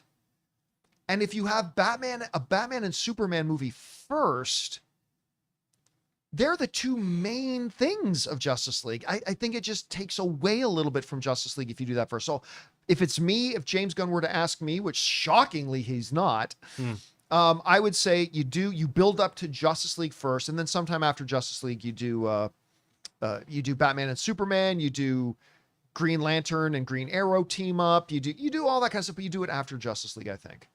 All right, what's next? We got Anonymous who says, "Hi, John. Why did Megan 2.0 flop at the box office when the Rotten Tomatoes audience score was good at 83%? I thought word of mouth would have helped it, according to Rotten Tomatoes audience score." You guys look at the critic score. The critic score, because you guys, here's the thing. I say this all the time about all audience scores. While Rotten Tomatoes are verified audience members who were actually there, you got to remember that the people who go to the movies, the people who buy tickets to go to those movies, are ones who are going to be predisposed to liking those movies in the first place. And just because it got an 83 doesn't mean they loved it, right? I always mention that too, about like Rotten Tomato scores and stuff like that. Look at the critic score. The people who don't have a pre-invested interest in the movie. Look, we talked about this the other day. It flopped for several reasons. One of the main reasons was they completely changed what it was. This was a tongue-in-cheek horror movie, and they changed it to an action comedy without making the action exciting and without making the comedy funny. It's okay if you want to change genres, just do it well, and they didn't. Secondly, they suddenly changed their antagonist, Megan, to the good guy. Again, you can do that, but you look better... at T2. Yeah, look at Terminator 2, which by the way, Megan 2 is just a desperate attempt to rip off Terminator 2. Mm-hmm. It's like, because you have the Terminator, Megan, and now in Terminator 2, you have a more advanced, more badass Terminator, and your original Terminator's got to fight them off. Except it made a lot more sense in Terminator 2. So they did several things. They changed the genre without doing it well. They changed their antagonist into a hero, taking away any possibility, that whole mystique of your Jasons or your Michaels or your Freddys, or like you want Megan to be this horror thing. Then third, they completely changed Megan. Like Megan was this slightly larger than life-size little doll of a little girl, and now they've aged her up 15 years. Now she's like whatever, a 20-year-old doll that's now like 2 feet taller. And so they completely changed the character. They completely changed her from villain to hero, and they completely changed the genre of the movie. And it was a suck-ass terrible movie. It was a complete suck-ass garbage movie. So you put all that stuff together, and those 83% of people didn't like it enough to go and tell people that they thought it was good and they should go see it. You put all that together, you get the first movie makes 30 plus million opening weekend, and this sequel making only 10 opening weekend. And I think all that put together was too much to overcome. All right, what's next? Jake says, not movie related, but John, I remember you saying you got a Nintendo Switch 2. Any interest in the new 3D Donkey Kong game coming out in July? Yep. Environment is fully destructible, and it looks super fun and wholesome. First 3D DK since N64. Listen, I got a PlayStation 5, but I find myself picking up my Nintendo Switch and now my Nintendo Switch 2 a lot more. I just find the games more fun. And yes, the Donkey Kong one is definitely what I'm going to be doing. I have been more obsessed with just playing the new Mario Kart and the updated higher res version of Zelda Breath of the Wild. Yeah. But now I got to go get that Dune game. So I guess that'll be on the PS5 if it is on PS5. But yeah, I'm going to want to try this Donkey Kong game too. All right, next. Megan, Fireworks Dinos. My reason for not taking my 11-year-old son and his multiple cousins to see Megan 2 is because 4th of July is next week, and so is Jurassic Park Rebirth. Then Superman tickets. Megan tickets are too expensive. Plus, it should have been released in October for better breathing room. That wouldn't have been a bad idea. Trying to release this in a summer movie window, I think in October would have been a better window for it. Again, it doesn't solve any of its problems. Right. But it probably would have functioned a little bit better in October. I think it might have had a little bit better. But again, it doesn't solve the problem of the complete failure of their genre shifting, changing your antagonist to your hero, being a comedy that isn't funny, and everything else. It wouldn't have overcome that, but it might have done a little bit better had it been in October. All right, what's next? We got Sci-Fi Extremist. I know it's not a hockey show, but any quick thoughts, John, on Marner to Vegas? When the Leafs, by the way, Florida winning the Stanley Cup makes me feel a little bit better about the Leafs, because the Leafs, they pushed Florida to 7 games, who eventually won the Stanley Cup. It makes me kind of feel better about where the Leafs are at right now. But when when the season ended, all the executives kind of came out in force and said, we need to make major changes to our culture. We need to make major changes to all this kind of stuff. So I'm not surprised. All right, what's next? We got Patty says Thunderbolts drops on digital this week. I'm still in awe of the Yelena Bob scene in his void room. The subject matter is so brutal, and both actors bring a gravitas and emotion that transcends. Daddy, I'm so alone. Got to be top 10 delivery Marvel line. The movie's brilliant. The movie's great. Again, I thought it was going to be really wonderful, and everybody would ask me all year, then why don't you think it's going to do all that good at the box office? And I would always tell people, well, because it's all secondary characters, throwaway leftover characters from Disney Plus shows. It just is what, and Marvel's in a different place right now. People aren't as excited about Marvel because they've put out a lot of mediocre stuff. But the movie is fantastic. I loved this movie more than, gosh, a lot of Marvel's offerings lately. I thought it was absolutely fantastic. And yeah, those scenes were really great. All right, what's next? Colin, what was the first time you watched a movie and felt that what you just watched was art? For me, either Fight Club or Spider-Verse. Well, those are huge times. Well, maybe you watched them close together. What's the first theater experience you remember leaving actively disappointed? Well, Lady in the Water, I can off the top of my head. Well, that's not the first one. But that's not my first either. But that was Lady in the Water. That's a movie where I walked out, that I first remember walking out and thinking, that is like, I've walked out of a lot of movies very disappointed. Yeah. But like that one, even movies like Highlander 2 and Battlefield Earth Sure. and Catwoman, those are movies that over time I realized these are the worst movies ever made. But Lady in the Water was the first movie I realized that I walked out of and honestly thought to myself, that is honestly a top 5, top 10 worst movie ever made in history. That's the first time I remember that. So again, I mean, there's so many movies I've been disappointed with, but yeah, that Lady in the Water movie, that is true. That is a crime against cinema. That movie is a crime. It's so bad. Anyway. All right. What's next? We got Probel with a $20 tip. Thank you, Probel. Hi, I sent the question about Riri talking about Tony. I realized I probably jumped the gun. Iron Man is my favorite and feels like sacred territory post Endgame. I just hoped for a better reference to him. We'll try to give Ironheart another shot. Love your show. Well, I mean, look, so what he's referring to is that, and as I've seen a number of other people bring up, they didn't like the fact that Riri said Tony wouldn't be Tony if it wasn't for the fact that he was a billionaire. But she's right. She is 100% right. But that is a part of his character. That's a part of what makes him who he is. In all the wonderfulness of the character, that's part of what makes the character so great. That's who he is. And that's what he is. And by the way, they do reference Tony as well, like the whole program at the school. It's like, what you're doing is defying the good name of Tony Stark, right? Like, so they do, there's a lot of homage being played to Tony in Ironheart. And again, don't take me defending that as if I'm a fan of the show. I'm not. But to be fair, when she said Tony wouldn't be Tony without the billions of dollars, she's 100% right. She's 100% right. And again, you can bring this up, Jonathan. Roy in the live chat. Oh, I see. I thought you meant Roy in the live chat saying, built in a cave, scraps. Again, it's right near the one of the most recent ones there. Yeah, built in a cave full of scraps. No. Again, that is such bullshit. Tony did not make the Iron Man outfit. It's like they remember the quote from Obadiah Stane. From Stane, but they didn't watch the movie. It's really weird. Yeah, so Tony did not make the Iron Man outfit from a box of scraps. He was in a cave, didn't have a legit lab, but he was being provided some pretty advanced technology in his own weapons. Stark Tech.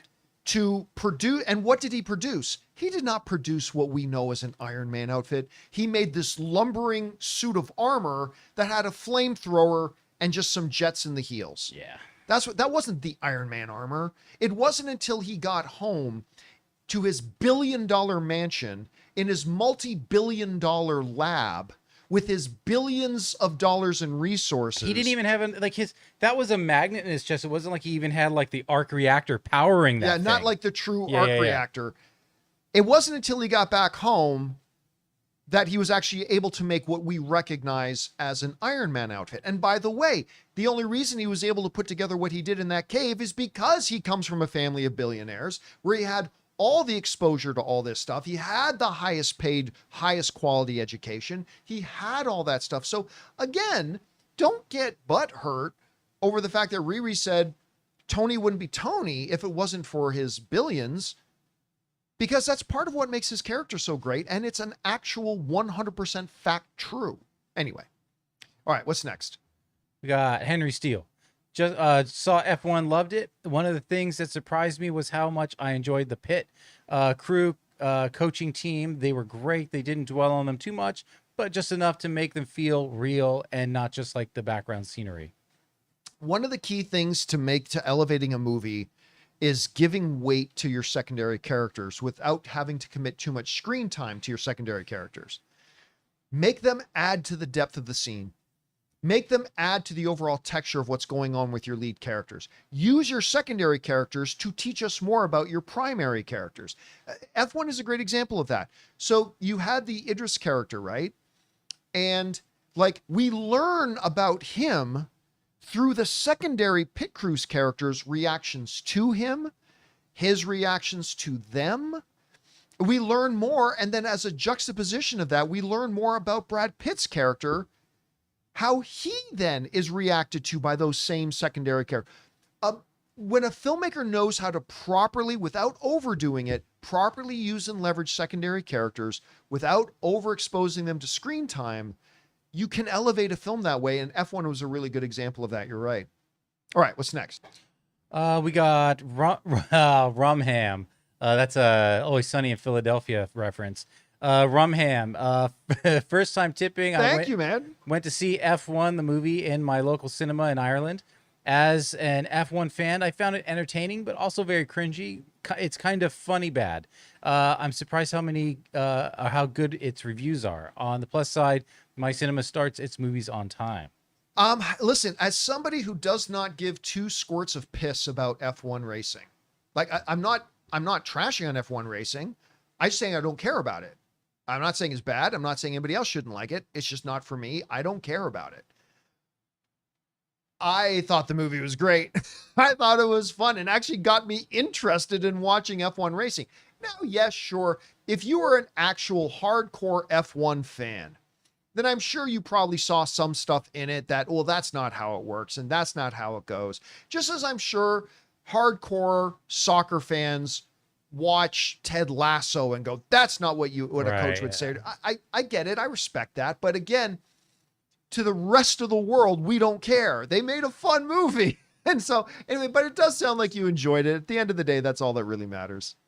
All right, what's next? Don't Call Me Baby Yoda says, went to CF1 in 40X. Dude, it was like riding a ride at Universal. Let me put it to you this way. Make sure you hold your beer with both hands. Excuse me. Fun. Not sure I'd do it again, though. I would never get concessions at 40X. I remember my first and still only 4DX movie was Twisters. And I remember having to be very aware of how I was holding the popcorn and like letting my arms kind of act just like kind of shocks. brace it, right? Right. I let my arms let them move with the movement, just kind of shock it. And yeah, but I absolutely want to see F1 in 4DX. Yeah. And I'm not going to order a drink. Definitely not going to order a drink. No. But You'll be wearing it. But I'll be holding my whatever concession stands I get at. Who is 4DX again? Is it Regal? Regal. So yeah, I'll be but I definitely want to watch that movie in 4DX. I think they have one just north if you're off the 15. They do. Yeah. Yep, they do. All right, what's next? Spencer, I've never heard of Project Hail Mary until the trailer dropped, and now I'm obsessed. I haven't read the book, but the trailer looks stunning. I can't wait to make it my next hyperfixation post-Superman. 2026 is shaping up to be a great year at the cinema. Oh, dude, listen, we're going to actually have to do, maybe later this week, we're going to have to do a story just on the way 2026 is shaping up. Yeah. Because 2026 is looking really exciting. Okay, so that aside, So some of you may know, I kind of have this rule for myself that if most of the books I read are like nonfiction books, like I read books about histories, or I like to read books about, philosophy and running companies or leadership or finances, stuff like that. But I do like to read every once in a while. I like to throw in some novelizations and things like that too. But I have a rule for myself where if there is a movie coming out of a book, I will not read that book until after I've seen the movie, because I want to be able to judge the movie on its own merits and not be comparing it to the book as I'm watching. I want to have a pure experience with the movie. But I may cheat that rule a little bit with Project Hail Mary, because Rob just keeps telling me how great it is. So I have gone ahead and used one of my Audible credits to buy Project Hail Mary, the audiobook. Yeah. And I've downloaded it, and I think maybe later tonight or tomorrow, because every night Ann and I do this 3-mile walk. And we're almost every night we do this 3-mile walk. And I think I might start listening to that book. I might hold off, but I think I'm going to cave in and finally start listening to it. All right, what's next? We got Pierre Jace, 2-parter. This has been bugging me for a week when Obadiah Stane yells at his engineer, Tony Stark built this in a cave. He's talking about a miniaturized version of the arc reactor, not the suit. I checked the tape.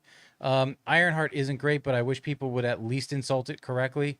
There are actual legitimate ways to point out its inadequacies. I wish people weren't so lazy. Your show's great. Have a good day. And when at the end of the day, that wasn't even an arc reactor he made. It was really more than anything else. Like, Jonathan, you were kind of pointing this out a little bit earlier yourself. Magnet. It was really an enhanced magnet. Yeah. In many ways, using it as a power source as magnet to keep the metal shards from going into his heart and blah, blah, blah. It wasn't even the true arc reactor. He didn't even make that until later, when he got back to his billion-dollar mansion in his multi-billion-dollar lab with his billions of dollars in resources to put something like that together again. So even on that level, people are completely misquoting it and misunderstanding it. All right, what's next?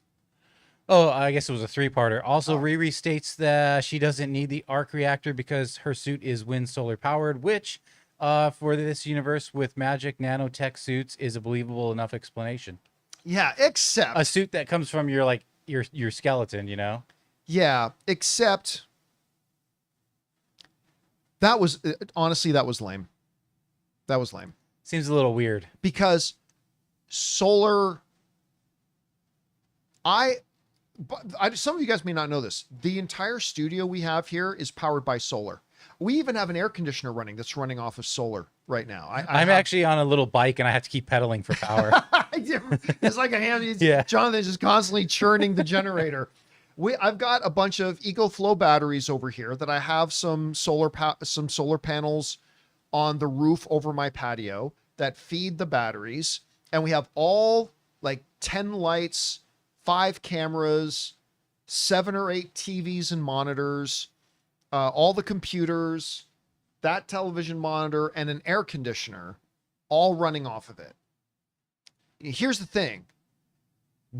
I have 8 solar panels to do that. And these solar panels are like 5 feet tall and like 3 feet wide each. And it takes 8 of those just to run some monitors and cameras in here.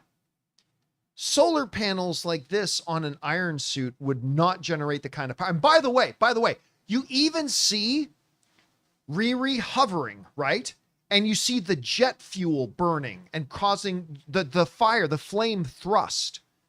Solar does not create flame thrust. Maybe you actually need to have a gas tank on there somewhere. She harnessed the actual power of the sun. Yeah, So I thought, listen, you don't have to say you have an arc reactor. She could have said, you know what she could have said? The arc reactor, that was a decade ago. Energy stuff has advanced a lot in 10 years. I don't need an arc reactor to power my suit. That's all she would have had to have said. And that would have made sense, right? Like, yeah, that was adorable. Tony created the arc reactor. Adorable. But that was a decade ago. Like, we've had advancements in power. since then, and I don't need it. But to say that her suit runs on solar and wind power, What is it, like a ramjet? I don't even know how the is- wind works. yeah, that was ridiculous. That's a ridiculous statement they made. Anyway, all right, what's next? Jake Galbo, $20 tip.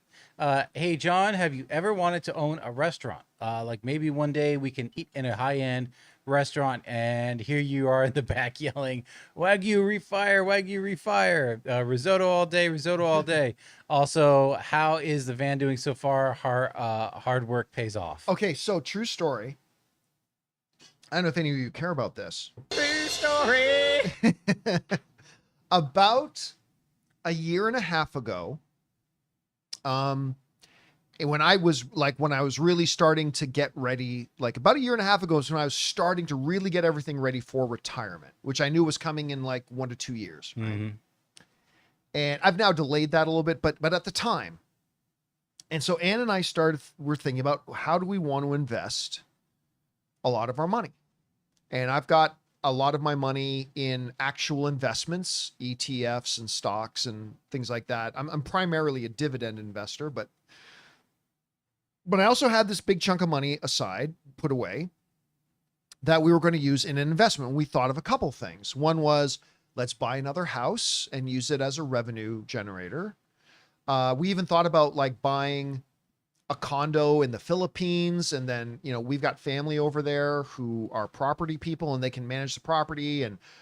But one of the things that we really focused on for like 3 months, Ann and I for like 3 months, research, talk to people, we thought about opening a restaurant bar.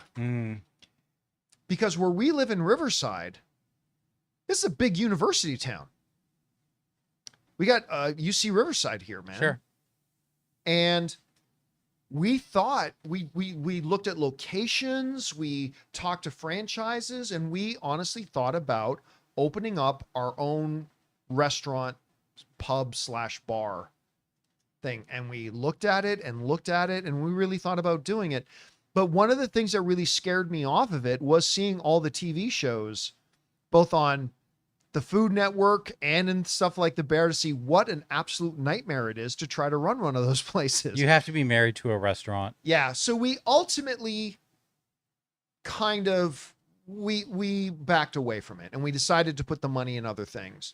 And it was probably a good move for us, but I would never want to discourage anybody else from doing it. It's just like for us, it looked like too much work and too much headache. So we decided not to do it. All right. What's next? We got Cthulhu says, "Hey John, I got my Superman ticket for the 10th and on Nice. a whim decided to check the availability for the early Prime member screening today. Imagine my surprise when the seat selection came up and every seat was available." It might be a new one because we didn't talk about the other day. I should have. Like word went out that they opened a bunch of other theaters. And not necessarily even other theaters, but other screenings for it that I don't know if people are aware of. Because if I go... You could have purchased up to 20 seats. I'm looking at the Fandango thing. Yep. Wow. You could purchase up to 20. Wow. I bought 6. For me and Ann, Ray, Ryan, Matt, and his wife Ann's bestie, Jay Lynn. Yeah. And if any of them can't go, because I just thought Rob had his. So if any of them can't go, I'm going to give that ticket to Rob. But yeah, so I bought 6, and yeah, my theater's, I'm just looking at Mine it now. is booked too. I'm in the front row. Mine's completely full. There's like 2 single seats in the front that are available. Yeah. But mine's completely full. But yeah, they recently expanded it and opened up some more theaters. So maybe that's what you're looking at. I don't know. Oh, All right, you know what's what? next? Yeah. I just looked. They added I'm not seeing it in 3D, but they added a 3D version, and there's a lot of seats available there in Burbank. But I'm not doing 3D. 3D? Yeah. Who wants to go to 3D? I'm not doing that. God, 3D is such a waste. Nobody wants to go to 3D. Apparently not, because it's only the center's taken. All right, what's next? Old Man Rook, John and crew, I'm hearing a lot about Henry Cavill as Bond. I agree 100%. He has experienced the history of ungentlemanly warfare. His character was operating off books under the office of that employed Ian Fleming. Love to see his modern take. Well, yeah, I mean, there is that really weird connection, that connection to evil. The bigger ones, though, of course, are Man from U.N.C.L.E., Yes. which he was amazing in. And you know what? Armie Hammer, He may think you look tasty, but he's a really good actor. I mean, Yeah. I'm never going to take that away from Armie Hammer. That dude's, I think he's a wonderful actor. But Henry Cavill and Armie Hammer in Man from U.N.C.L.E. showed that Henry Cavill can be a great agent. He can play a great agent. And even more importantly, he was the runner-up to Daniel Craig to play Bond. Right. He was that close to being Bond already. And they went with Daniel Craig. No complaints from me. Daniel Craig was a great Bond. So yeah, but again, now it sounds like they are definitely looking for somebody under 30. And Henry being 42, that kind of ages him out. So it does not look like we're going to get Henry. And it doesn't look like my second choice, Ricky Tikki Tacky, Aaron Taylor Johnson, was my second choice. But he's mid 30s, 35, 36. So, and they say they're really targeting people under 30. They want somebody that can probably be Bond for like a good 15 years. So it looks like neither Henry or Aaron Taylor Johnson are going to end up being our James Bond. All right, what's next? We got Dildar the Glorious. The comeback of Sony Pictures Animation needs to be studied. The Emoji Movie almost killed the studio, but since the release of Spider-Verse all the way to K-pop Demon Hunters, it's just been quality after quality lately. It's great to see, man. The Emoji Movie. Ah, the Emoji Movie. God, that's... I mean, I think we as film fans over-exaggerate, saying that's one of the greatest things ever, or that's one of the worst things ever. But I honestly think Emoji Movie deserves a place in the conversation of the worst animated films of all time. I really think it deserves a place in that conversation. It was so bad. So bad. All right, what's next?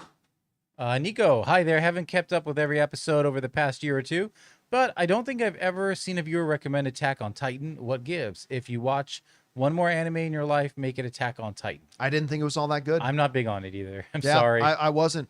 My wife, like before I started watching, my wife picked up the manga. She picked up the books, and I started reading through, and they were really cool. Mm-hmm.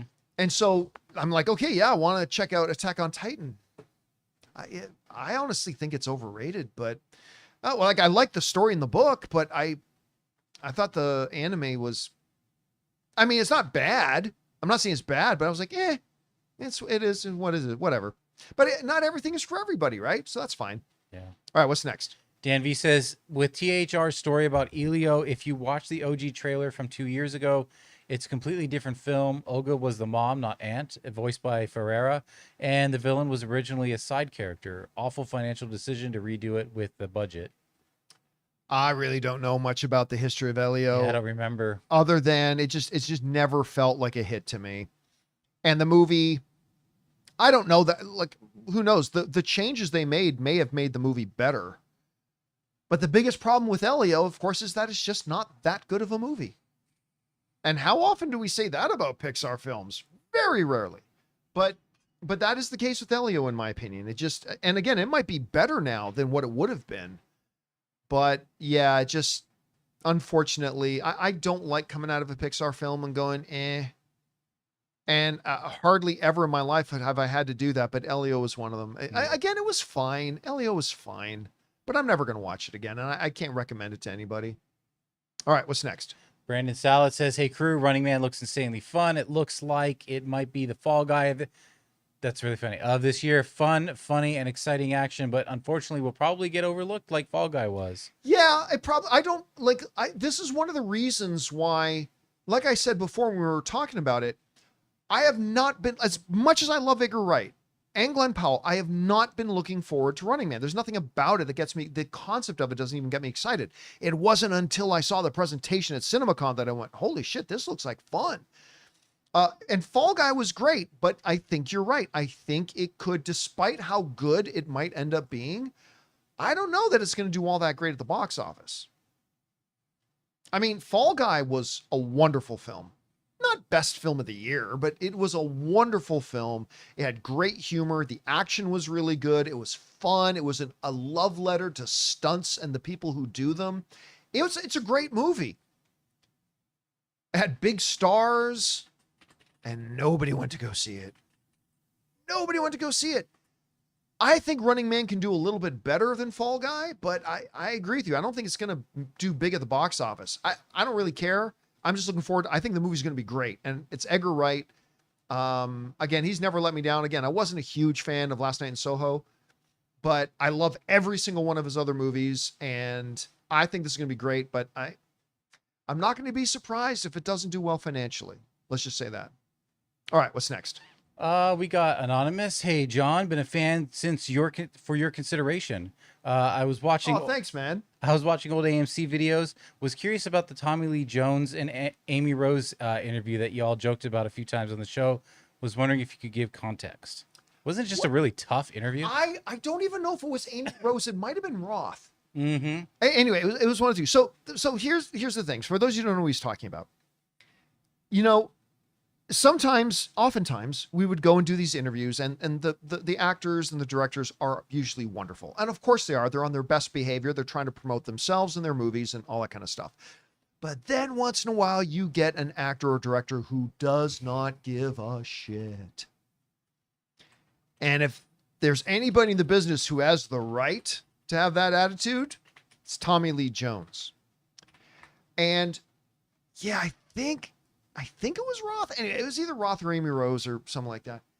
But we sent them to go do the junket for this movie. I can't even remember which movie it was for. I don't know if you remember, Jonathan. I can't even remember which movie it was for. I know. But we sent them to go do the junket, and they go in to do their interview with Tommy Lee Jones, who is like a goat. This dude is one of the truly great actors of any generation.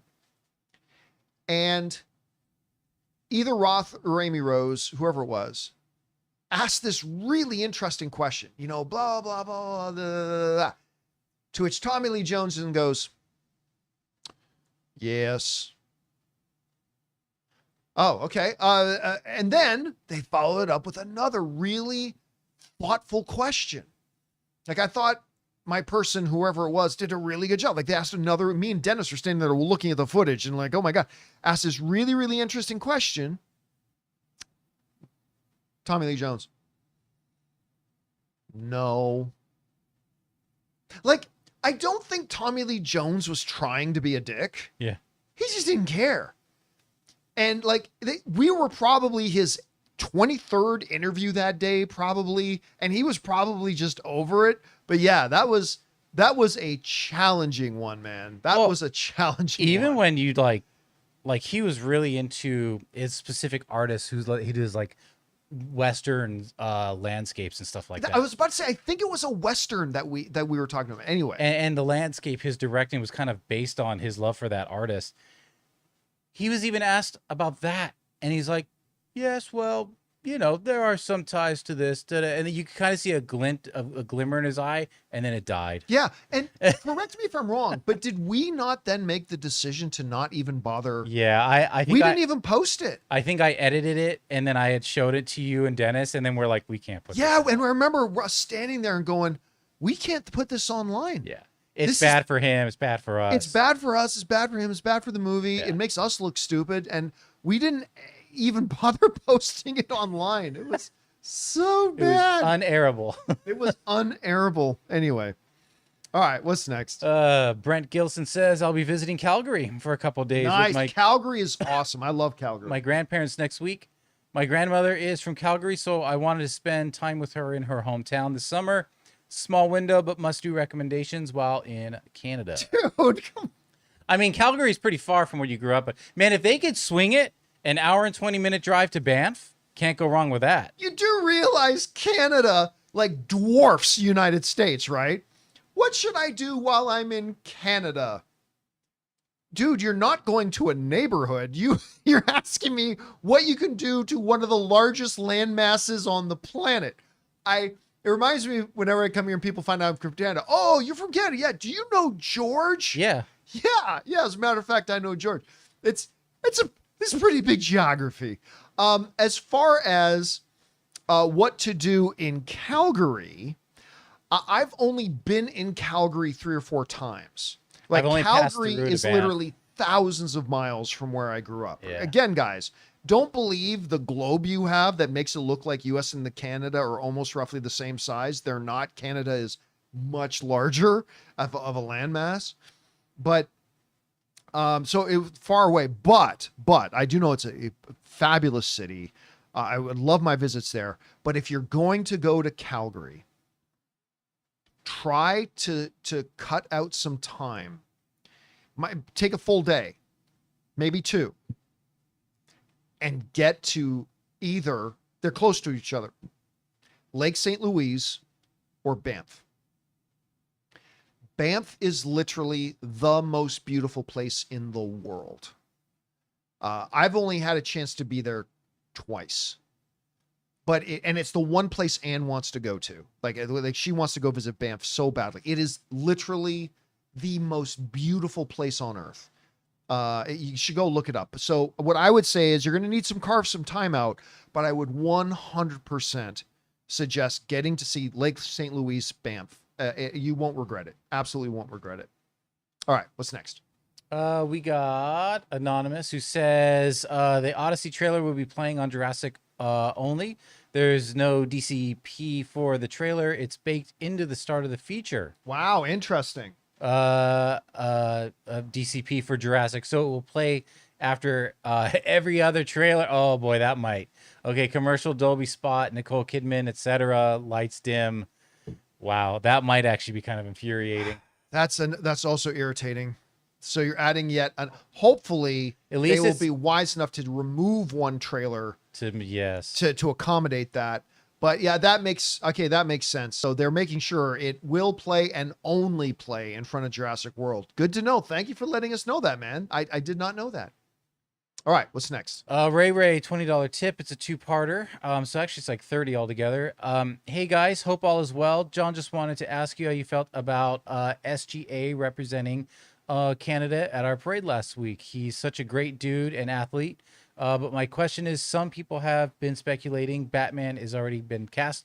I was thinking, you have said in the past, we really can't see an actor in a role till we've seen the script and know what the character's like. So do you think we have a Batman cast since we don't have a script made yet? Or do you think they have a script already made? They don't have a completed script yet, but here's why I think they still have a Batman already cast.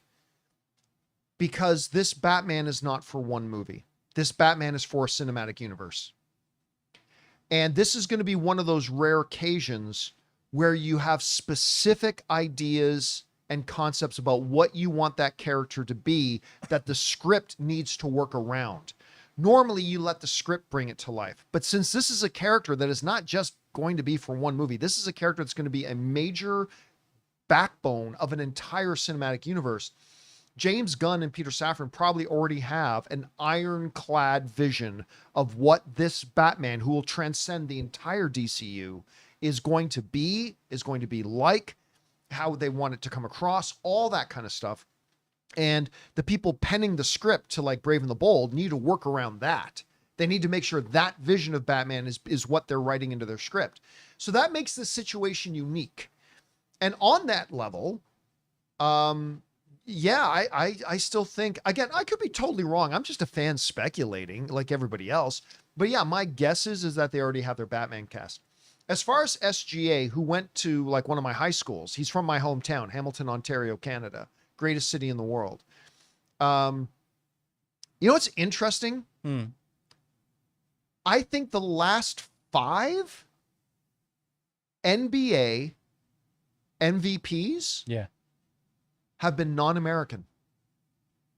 It's probably very Think about that. So you've had SGA, who's Canadian. You had Joker, who is truly the best basketball player on the planet, right? Like, nope. And all due respect to my fellow Canadian, SGA, Joker should have won MVP. He is by far the best basketball player on the planet right now.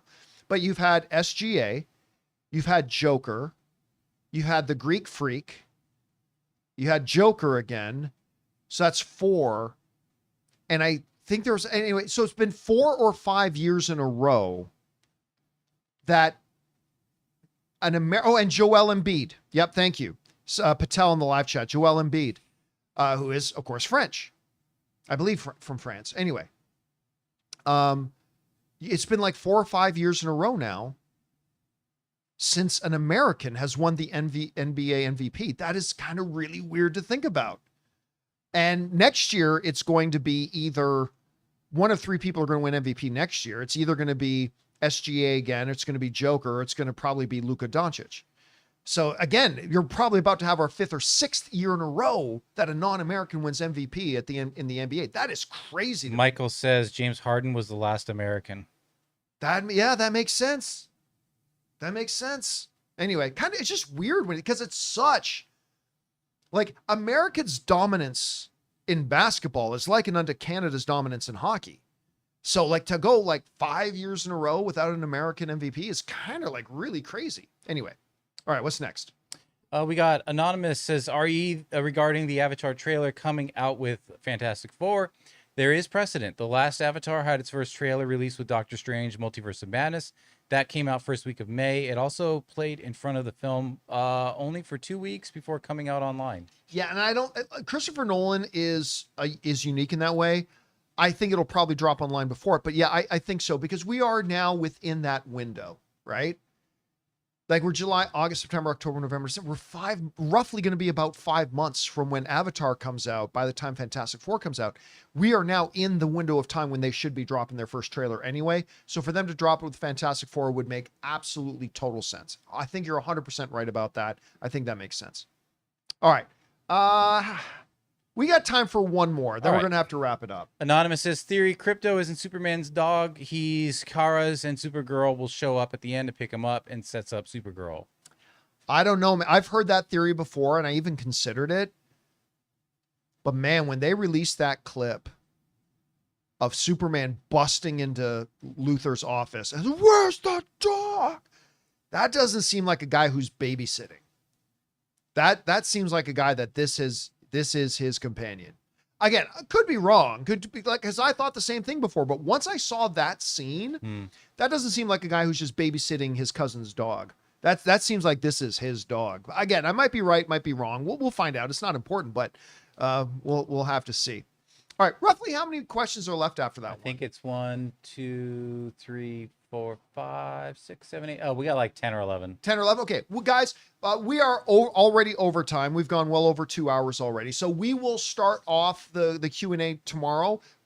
By picking up where we left off here. So don't worry if you sent in the question, we aren't going to skip it. We'll get around to answering it on tomorrow's show. But for now, guys, that'll do it for today's installment of the John Campea Show. Thank you so much for being here and making our little show a part of your day. Hey, big special thank you to all of you guys for being here. And for those of you who sent in questions, number one, because you gave us great fun things to talk about.